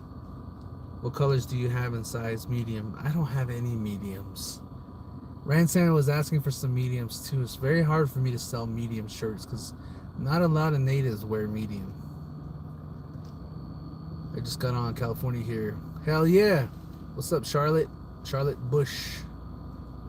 Shout out to California. Mary's watching from South Dakota. Shout out to South Dakota. No medium, just largen up on shirts. Exactly what Philda said. I don't know if I'm going to post up at Window Rock tomorrow or Dilcon. Or I might just start driving the Flagstaff and hustle the merch like I'm doing now, but I don't know if a lot of people will buy. You know what I'm saying? I'm supposed to be going to Los Angeles next week. I already booked my tickets and everything. But I don't think that's going to happen, honestly. So I might just have to get a refund on my tickets. It's almost like I buy the tickets and I get a refund and I'm just accumulating my credits. So maybe it's like a savings. So when I get enough to fly somewhere like New York or Chicago, then I'll have enough. That'd be dope. Good night. And you know you're handsome. No one should say otherwise. Again, sorry I misunderstood, but I know I mean well. Kind of too. It's all good. I'm not tripping. Good evening, Arrows. Wow, you're still live? That's awesome because I was getting bored here. Yeah, I'm still live. Sioux Valley. That's in Manitoba, Canada. Manitoba, Canada. We're all large and X large or triple X. Ransan is the only medium guy I know. For real, Ransan, no lie, bro. You're probably the only guy I know who wears a medium. Every other guy I know is a large and above, man. That's crazy. You need to keep, yeah, I need to keep medium and smalls on deck. Yeah. G make an online shop online shop so you don't have to post up, but if you want to keep posting, you still can, bro. I know, man. I have one. I have a Shopify, but I just haven't finished setting it up. I've been really slacking with the merch. And plus that, I got to pay $43 for a subscription for Shopify, which is ridiculous. But I need to get on that for real so I can just post it up and then people can just buy things from online stores. Gerald, are you hustling tomorrow, bro? Or is tomorrow your day off?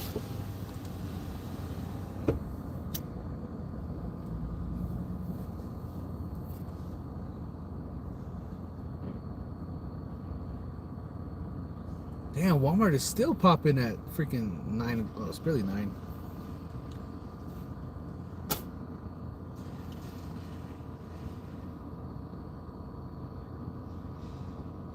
Yeah, Walmart is popping, bro. That person is lucky right there. They got a big ass camper in the back of the truck.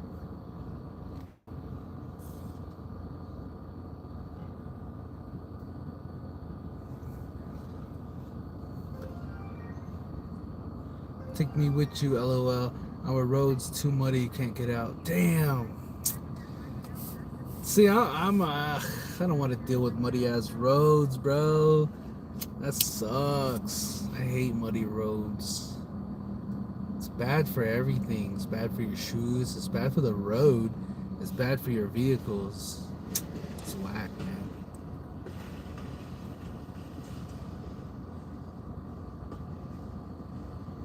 I'd be the type to live on the res during the spring and the summer and then move off during the winter. But I've been living off the res for like several years now. Charlotte says, good night, take care, everyone. Good night, Charlotte. Thanks for tuning in. Shout out to California. Funny you smoked that. I never smoked and inhaled black and mild. Yeah, I started a couple months ago smoking cigars again, but I don't smoke cigarettes or anything else. It's just black and mild. Pretty addicted to it, if I'm being honest with you guys. I gotta stop somehow.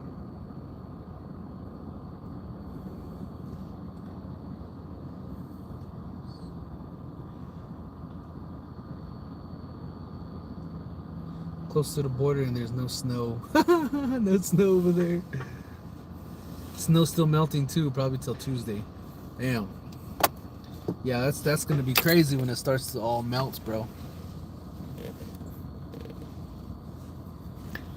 Damn. Oh. Oh. Man, I'm getting tired, guys. I think it's time for me to call it. But this was a really good live, though. A lot of good information that came out of this live. A lot of good back and forth conversation between us. Ooh, we're at 96 viewers, man. 4 more and we'll get to 100. Come on. Let's get to 100 at least. Let's get to 100. Let's get to 100. Come on. If you guys haven't yet, push that like button. Make sure you guys go and do that. Gee, I still can't believe you got crept on. Stay safe, my brother. Stay safe and up, brother. No doubt, man. I can't believe it neither, but it happened. It's all good, though, man. I'll get over it, and we'll move on forward.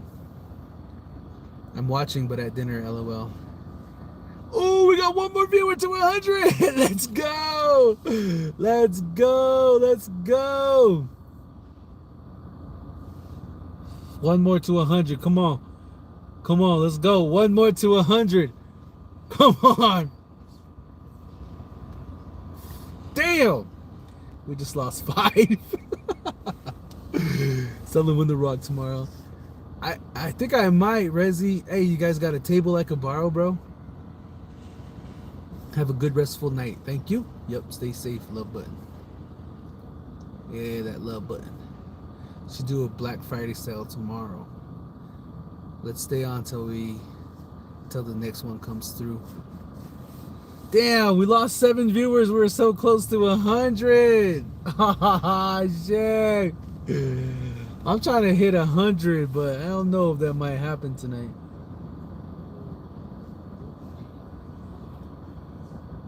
Have a good night. You too, Native Rose. Now we lost 9. Now we're gonna go back to 10. We're gonna go all the way back down to 98 viewers. Watch. So stop telling everybody good night and bye. Yeah, it's true. Well, I thought I was gonna leave, and then I saw it go up to 99. And I was like, damn, I think we got it, but we don't got it. Now we're down 11.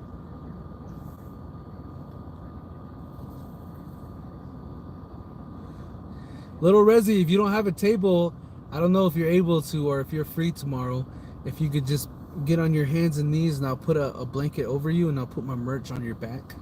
Will that work? Everybody's be like, hey, where's Rezi? I'll be like, pull the sheet back. And just point, hey, what's up, guys? That'd be funny. Maurice's pieces. That's funny. Alright, now we only got 8 more people to hit 100. Come on, man, let's get 100. If someone can go live and talk about some crazy stuff, actually, I shouldn't say crazy, because I spoke about some crazy stuff tonight. If someone can get on the live and bullshit everybody for a whole 3 hours, or be half-ass naked and get to 100, I think we can pull it off, right? No? Probably not. Dang, we were just 1 person away from getting 100 viewers. But we were really consistent tonight, guys. You guys were really awesome. It was around 80 to 90 people for like 3 hours. Well, we started off kind of slow, but then we started growing and growing and growing. So, yeah, you guys were awesome tonight. Thank you for participating in the conversation that we were having. Because this wouldn't have gone on this long if we weren't going back and forth. It's the kind of lives that I like to do, is the ones where I get to read comments and then feed off of those comments.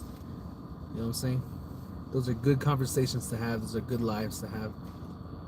Actual conversations. I know sometimes we get on the live and we just joke and then bullshit around, but it was kind of good to have a more serious live tonight. I think that's what we all needed. I think that's low-key what we all needed, for real, for real.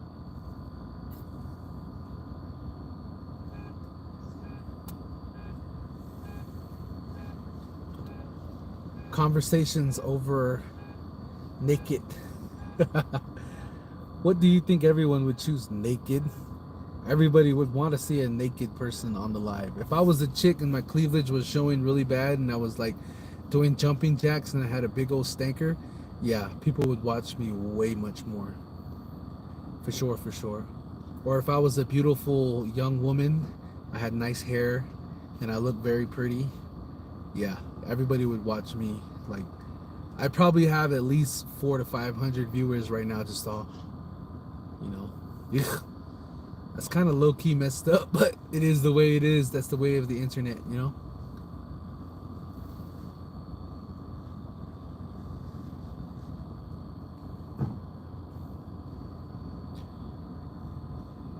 You would watch. Nah. I see that sometimes on my TikTok and I hurry up and scroll away and I'm like, no, hell no. I'm not giving you any more attention that you already think that you deserve. I'm gonna give my attention to someone else who is speaking some real shit. Well, at least you have nice hair. Yeah. Simone is asleep. Oh, Simone's crashed out already? That's the way of a man's brain. Yeah, it is. It is. That's true. Men will be men, but they get enough love. They'll be all right. They don't need my eyes. I don't need to be looking at them neither, because I don't need to be out here lusting over people. Like, I'm a lonely guy, man. I'm single, and I don't need that energy in my life, man. I'm trying to focus. My main mission right now is to get employment for the winter. You know what I'm saying? Now you keep saying the word stinker. I know, dude. I don't know who, I forget who said it. I forgot who said stinker. But I keep saying it now. It's fucked up. Oh, it's kind of gross. Because when I first heard that, I never heard that before. And then I was like, what the hell? You guys remember that live when I first heard it? Huh? I just... Now I can't stop saying it, bro. It's fucking crazy.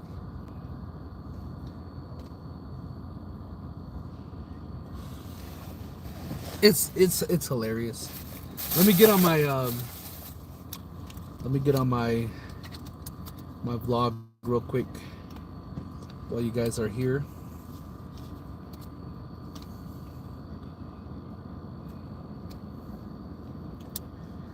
Chanel with the laughing face. Chanel, I'm like literally in your town and you still haven't offered to take me to dinner and have a conversation with me. Come on, man. What's up with that? I don't understand. What do I gotta do? Hey, live, or hey, or the hell am I saying?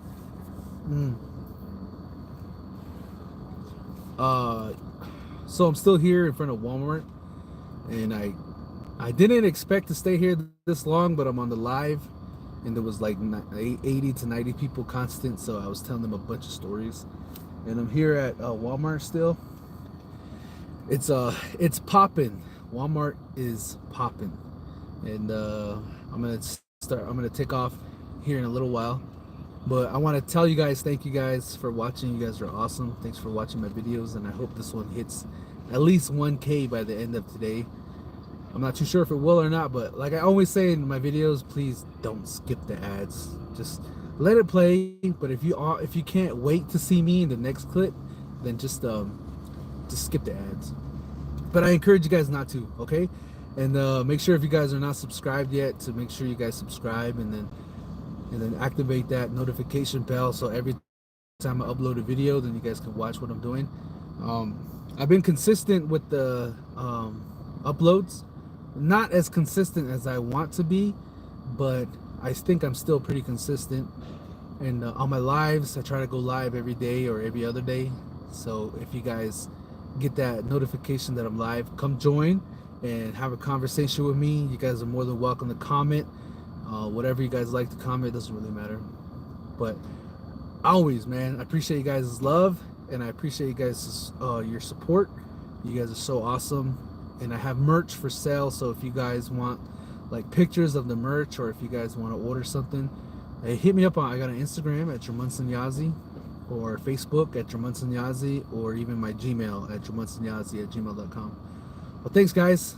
It looks like it's still a clear night tonight. I literally can see the moon up there, but some people were saying that there was snow coming in from Grants, somewhere around there. I forget, but it was snowing this morning when I left Albuquerque, but there's no snow here in Gallup. But yeah, shout out to you guys. Thank you so much for watching. See you in the next video. Okay, peace out. Peace out, big dog, I should say. All right, that does it for that video.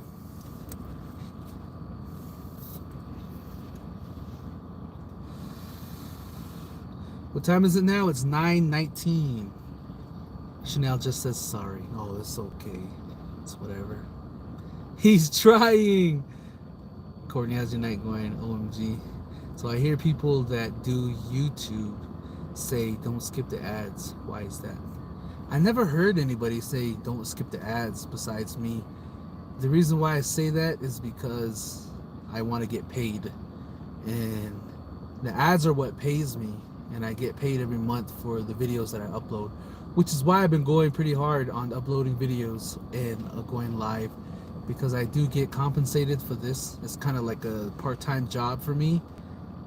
I don't want to see it that way, but I do like getting paid from YouTube. It helps out just a little bit. Where am I heading after Gallup? Probably back to Blue Gap.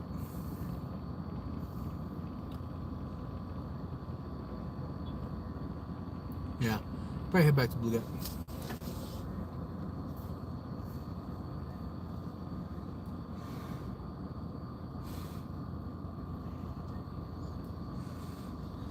Low-key, I think Chanel is just too afraid because I think she thinks I'm gonna get mad at her. She's probably like, I don't want to, because he might just start talking about all these things that I don't really want to talk about, and then we're just gonna get into an argument and then blah blah blah.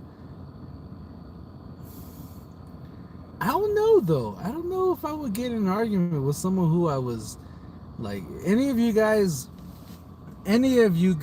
was like, hey Tremunson, let's go get dinner. I'll be like, all right, cool, let's go get dinner. I don't think I would argue with you guys. I think I do more listening to you guys than I would do talking, honestly. But it's I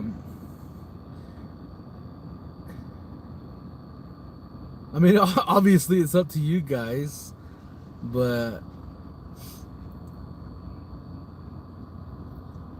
I mean, dude, come on. Why is she running? She's jogging?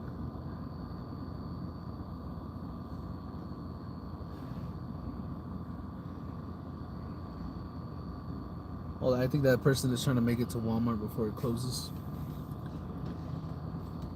Ha ha ha, you scare me.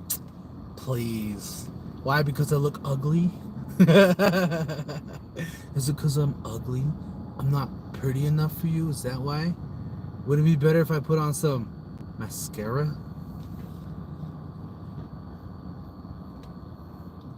Okay, so when we watch the video vlogs and we skip the ads, hold up, and we skip the ads so you don't get paid, because I hit the button because I want to get to the video. Yeah, usually when the ads play out, then I get paid more because you guys watch the ads more. So what happened to the house you were building back home? Oh, nothing. It's still there. We're still working on it. We're building it. I'm still working on my house. I'm still working on it. I started my house 3 years ago, guys. 3 years ago, I started my house. I was talking about it with my mom the other day. 3 years ago. Denny's and St. Mike's open still. Oh, it is. It is, big dog. Why are you trying to meet up? But the ads are long and boring. Yeah, I know. That's the reason why I get paid from it. It's because they're long and they're boring. But it's okay. If you guys want to skip it, then skip it. It's all good. I'm just saying, don't skip the ads because I want to get paid. I mean, don't you guys think I deserve to get paid from the content that I release? I don't know. I think I deserve to get paid for the content I release. I mean, like I say, man, I'm spoiling you guys with content every other day or every day. Spoil you guys.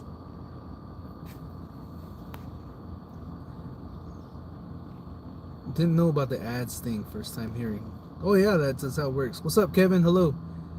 Now that I know about the ads, I'll just watch your channel in auto rotation. Yeah, just leave it playing all night, yo. Leave it playing all night. I'll walk away, use the restroom, and just leave them. And I know the ads are there for. Hell yeah, thanks, Ransan. As support, I will start watching the ads. Fuck yeah, thank you guys. Chanel, I will patiently be waiting for the invitation to Denny's. Double cheeseburger. And we'll have a deep conversation, okay? We won't talk about me. We'll talk about you, all right? I'm so interested in learning about whoever I'm going to be eating dinner with. I'll patiently wait. Whenever you're ready, big dog, I'll be here. And that goes for the rest of you guys. But I'm just really aiming at Chanel because, I don't know. I just feel like Chanel needs somebody to talk to. She might already have someone to talk to, but what do I know? I don't know. I don't know what the hell I'm talking about. She just strikes me as someone who would have a lot to say, but then yet again, she probably would be so like kind of shy to say what she'd like to say because she think I'm gonna judge her, but I won't really judge her, you know? Yeah. Kristalina seems like and also a pretty cool person to sit down and have a conversation with. So Ransan, you and I, we still got to play Cardinals go up against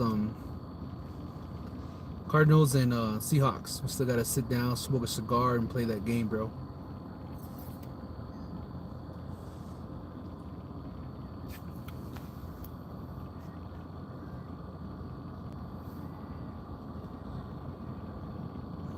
I still watch your content and do that. I love your cooking vlogs, crab leg steak style. Oh yeah, me and Ernie are actually going to be collaborating on a cooking video. So as soon as you guys see Ernie's face in the thumbnail, you got to click that one because we're going to be cooking dinner together in the back of the truck like I do.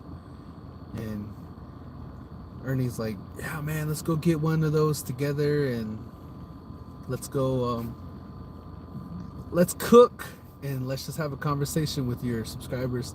And I said, bro, I'm all for it, man. Let's do it. Let's go cook. People like to watch the cooking videos. I think it'd be really cool. So look out for that video with me and Ernie. Chanel says, no, I'm not shy. I just have strong opinions when it comes to things you talk about, so I choose to pass. Thanks for the invite. I didn't invite you to dinner. I'm saying I'm waiting for you to invite me to dinner. Don't get it twisted, Chanel. Don't twist my words. I always did start. Yes, sir, for reals, bro.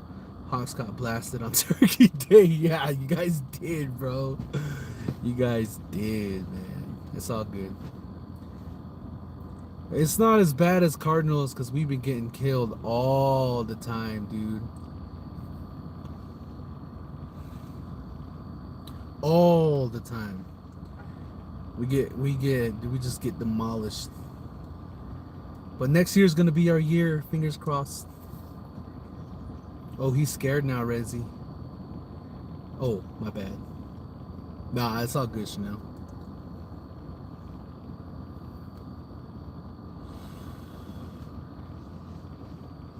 Little Rezzy and Courtney seem to be going at it right now. Ha ha ha, assumptions are embarrassing. Yeah. Yeah, I was low-key, I was low-key saying I was waiting, but I gotta be very careful when I go on the internet talking about dinner and having a conversation with people.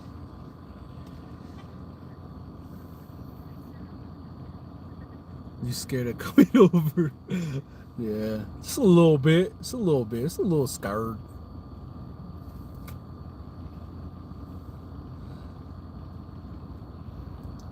Anyways, guys, I think I'm really gonna get off now. I think that I didn't see a substance now. Just G is waiting on you. He didn't want to make the jump.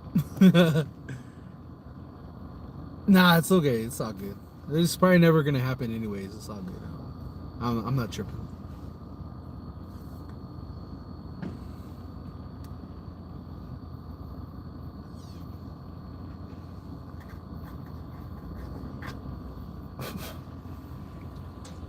That is my last cigar of the night. Simone said, "You can stay in the other room, bro." Yeah, I know, man. I know that option is available. I know. I'll see when I pass by. If I get tired, then I hit you up.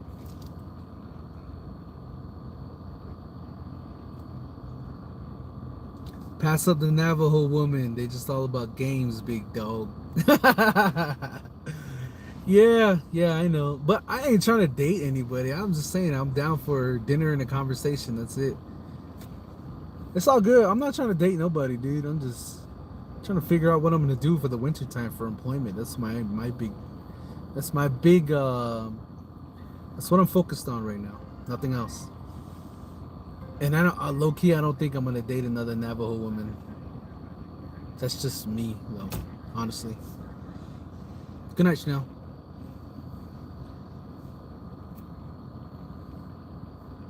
I finally had time to join your live tonight. Yeah, CB, not all my lives are this dope. Tonight was a really dope live. But for real though, like, next time you see me live, feel free to jump on. You're more than welcome to say whatever you need to say. I ain't gonna trip. But if something is out of pocket, then I'm like, yo, calm the fuck down. But other than that, yeah, everybody's welcome to the live and to say whatever they want to say. Chanel says, watch out for any dogs. I don't use, yeah, I'll watch out for the big dogs. I always watch out for the big dogs, Chanel.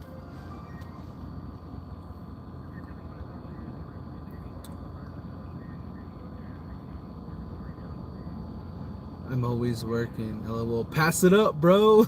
Yeah. I'll pass it up. It's not that I'm better than anybody. It's just that I've had way too many experiences about it. So I think I'm straight right now. It's all good. I told everybody already I'm not looking for it. I'm waiting for it to come to me now at this point. If I was in your town, I would have gotten you a steak. Let me know ahead so we can meet up and grub out sometimes, big dog. Hell yeah. No doubt, man. I appreciate it. Good night, Jamunson. Thank you for sharing your live. You are welcome, B. Thank you for joining my live. Watch out for dogs. He big dog. Watch out for the dogs. The dogs gotta watch out for me. I'm the big dog. I just saw that Christmas went live. So if you guys have nothing to do for the rest of the night, go over to her live because I'm gonna watch her live too. And then tell her in the comments, yo, we're coming from Big Dog Arrow's channel. Let's see what they say and see if they got some comments. I hope they don't get in an argument tonight and end the live. Usually that's what happens on their live. Someone says something and then they end the live. So hopefully that doesn't happen tonight. So I hope they have a really long, awesome, successful live on that side. But yeah, go join their live and say what's up. And then I'll be on their live too. I'm gonna watch it as I drive. You change your mind every other live. Just Chanel, you still here? You said good night like three comments ago. You're still here? Come on, Chanel. Go to sleep. Go to sleep, Chanel. I know you low key want to take on the dinner and conversation, but you're just like you're just doing what every girl does, and that's fine. At this point, you just need to go to sleep. Alright, it's cool. Don't worry about it. It's fine. I'm not hurt. My feelings are not hurt. You're okay. Okay? Just go to sleep. Have a good rest. You'll be well rested for tomorrow, and you'll take on the day tomorrow with confidence. You'll be good. Okay, Chanel? Just go to sleep. Don't worry about it. It's all good. I know what you're doing. It's like everybody knows what you're doing. You think you're sly, but we know what you're doing, and it's all good. It's all good. It's okay, all right? go to bed. Oh man. That's so funny. You think I say you think you're sly, but we all know what you're doing. Oh shit. That deserves a high five. High five, Jamunson. Oh, poor Byron. Good night, bro. Good night, bro. Good night, Rezi. Catch you later. Chanel says, anyways, bye. Chanel, go to bed, girl. Damn. You know, if you fall asleep while you're on my live, I'm more than likely going to be in your dreams, right? So if you're going to go to sleep, you got to turn off the live. Watch. I'm going to be in your dream tonight. I'm going to be in your dream tonight. I'm going to be in your dreams tonight. Watch. Half of you guys will probably see me in your dreams tonight now.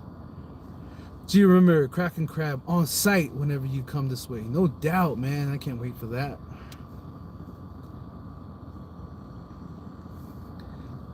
Girl, at this point, just stop. Chanel said, listen to him. Okay. Well, I was coming to you. You were coming to me. What? I think some of these ladies are trying to play hard to get with you. I think they want you to ask them out. Just my opinion. Yeah, maybe. I don't know. I don't think so. I'm just a YouTuber. And I'm pretty sure they're just like, this guy is an asshole. I said no already. You asked before. Yeah. Go to sleep. Swish. I'll go now. LOL. Okay. Good night. Just kidding. Good night. Me too. I'm telling her I'm your man. What the hell? Okay. Bye, Chanel. Listen to my big tongue. Blow her a kiss now. Oh yeah, it's funny. I mean, I think I did ask her one time, but I don't remember. I think I did, and then she said no or something. I don't know. I mean, it wouldn't be the first time I would ask somebody and they would say no. That's that happens. But it's just funny that it's Chanel. I mean, we all know who Chanel. We don't know her personally, but we know her on the channel. And then I always say this to her, and I don't know if it makes her uncomfortable, I will stop saying it. So Chanel, if it makes you feel weird, I will stop bothering you. I'll stop asking you shit like that. But if you don't mind, I think it's kind of funny. I'll stop asking because I don't want to be labeled as a creepy ass YouTuber later on in the future. And then Chanel comments when I'm blowing up on YouTube and saying, this guy used to try to tell me to take him out to dinner and gallop all the time. Ew. You know? Like, I don't want that to happen to me in the future, so. Yeah. If you're not cool with it, I'll stop for real. Now that changes everything. Yeah. That changes everything. But it's all right though. I don't even remember. Yeah, I don't remember. And Darla says I think she just likes it. That's funny, man. That's funny. You know what happened to Harvey Weinstein? I don't know what happened to him, but I know what's happening to a lot of famous people these days. Yeah, that's trippy. That's the reason why I have to be very careful. So, yeah, well, anyways.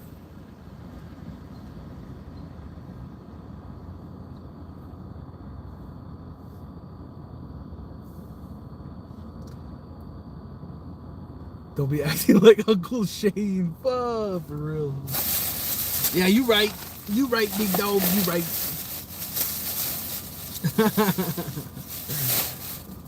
Whew. Hey, Rezi, is there 4G LTE over there at you guys' spot? Am I able to go in there and sit down and then watch lay down and then watch Netflix?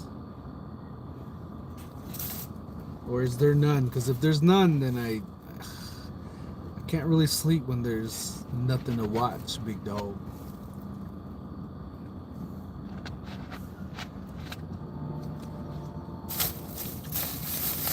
Be careful.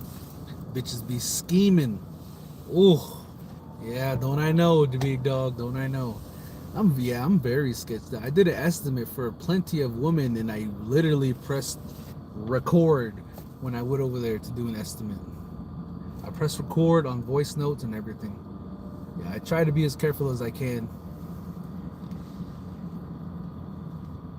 AT&T is the best here. Okay. Okay. I'll let you know, Rezzy, alright? I'll send you a text. But where are you sleeping at, though?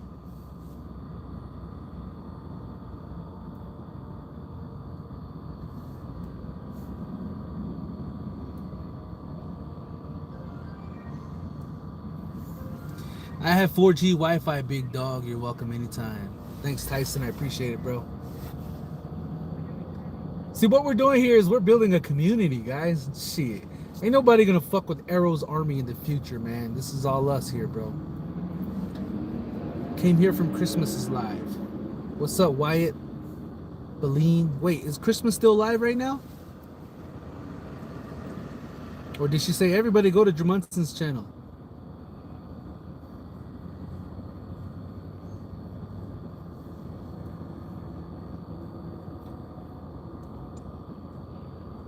She should be still live. She just went live a while ago.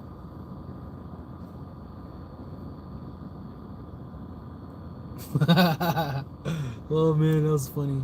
It's a good way to end this whole live earlier. Oh, they're cooking. Okay. Oh, yeah. Yo, you know what would be dope? If you guys went over there and you said coming from Arrow's army. That'll be dope. So that everybody can start to realize, yo, what the hell is Arrow's army? And then everybody's gonna start to get the picture, because I eventually want to start I eventually want to switch over this channel name to Arrow's Army, which will be dope. I think that'll be really cool. It already got a logo that's something similar like this. There's two A's, but one A is upside down on the logo that I have. So when we all go over to Christmas is Live, she'll probably make fun of Arrow's Army, but hey, it's all good. She'll be like, Arrow's Army, but we gotta show out, you know what I'm saying? Go over to their channel and then tell them, yo, coming over from Arrow's Army. Hopefully they'll know what you're talking about. If not, then hopefully my name gets dropped somewhere. That's good, Arrows. Everyone wants to help you with a place to crash. Yeah, that's awesome. That's cool. Yeah, I appreciate that a lot. Thank you guys. Will do, no doubt. All right, guys, I'm gonna jump off of this live. I want to thank all of you guys for watching. You guys are really, really awesome. Yo, just tuning in, watching everyone's live tonight. YouTube is killing it. YouTube is chill kind of night. What's up, Navajo man? I was watching your TikTok live earlier today. I was watching it. I commented, but you passed up my comment. Thanks, bro. I'm just playing. But I just heard that Christmas is live, so I'm telling everybody to jump on a Christmas is Live, and then tell them, yo, we're coming from Arrow's Army. And yeah, that's all I'm telling you. I'm telling everybody. Thanks for joining, Navajo man. Appreciate it. But everybody, man, you guys are awesome. Thank you guys so much. Appreciate you guys. Thanks for listening to what I had to say tonight. I appreciate you guys. I might leave this live on so that people can watch this one, because I think this was very informative. I think we all got a lot of good information from this live today, so I think that I'll keep this live up. What song sums up this convo? No Scrub by TLC. Yeah. Because I ain't no scrub. We ain't no scrub. Team Yazzie. Peace out, Team Yazzie. I appreciate you for watching. Alright, guys. Take care of yourselves, okay? Everybody, let's go mob over to Christmas's channel and say Arrow's Army in the building. Alright? Thanks for watching, guys. I appreciate you guys. Much love. Take care. Peace out. Be safe. We'll go on that. Good night.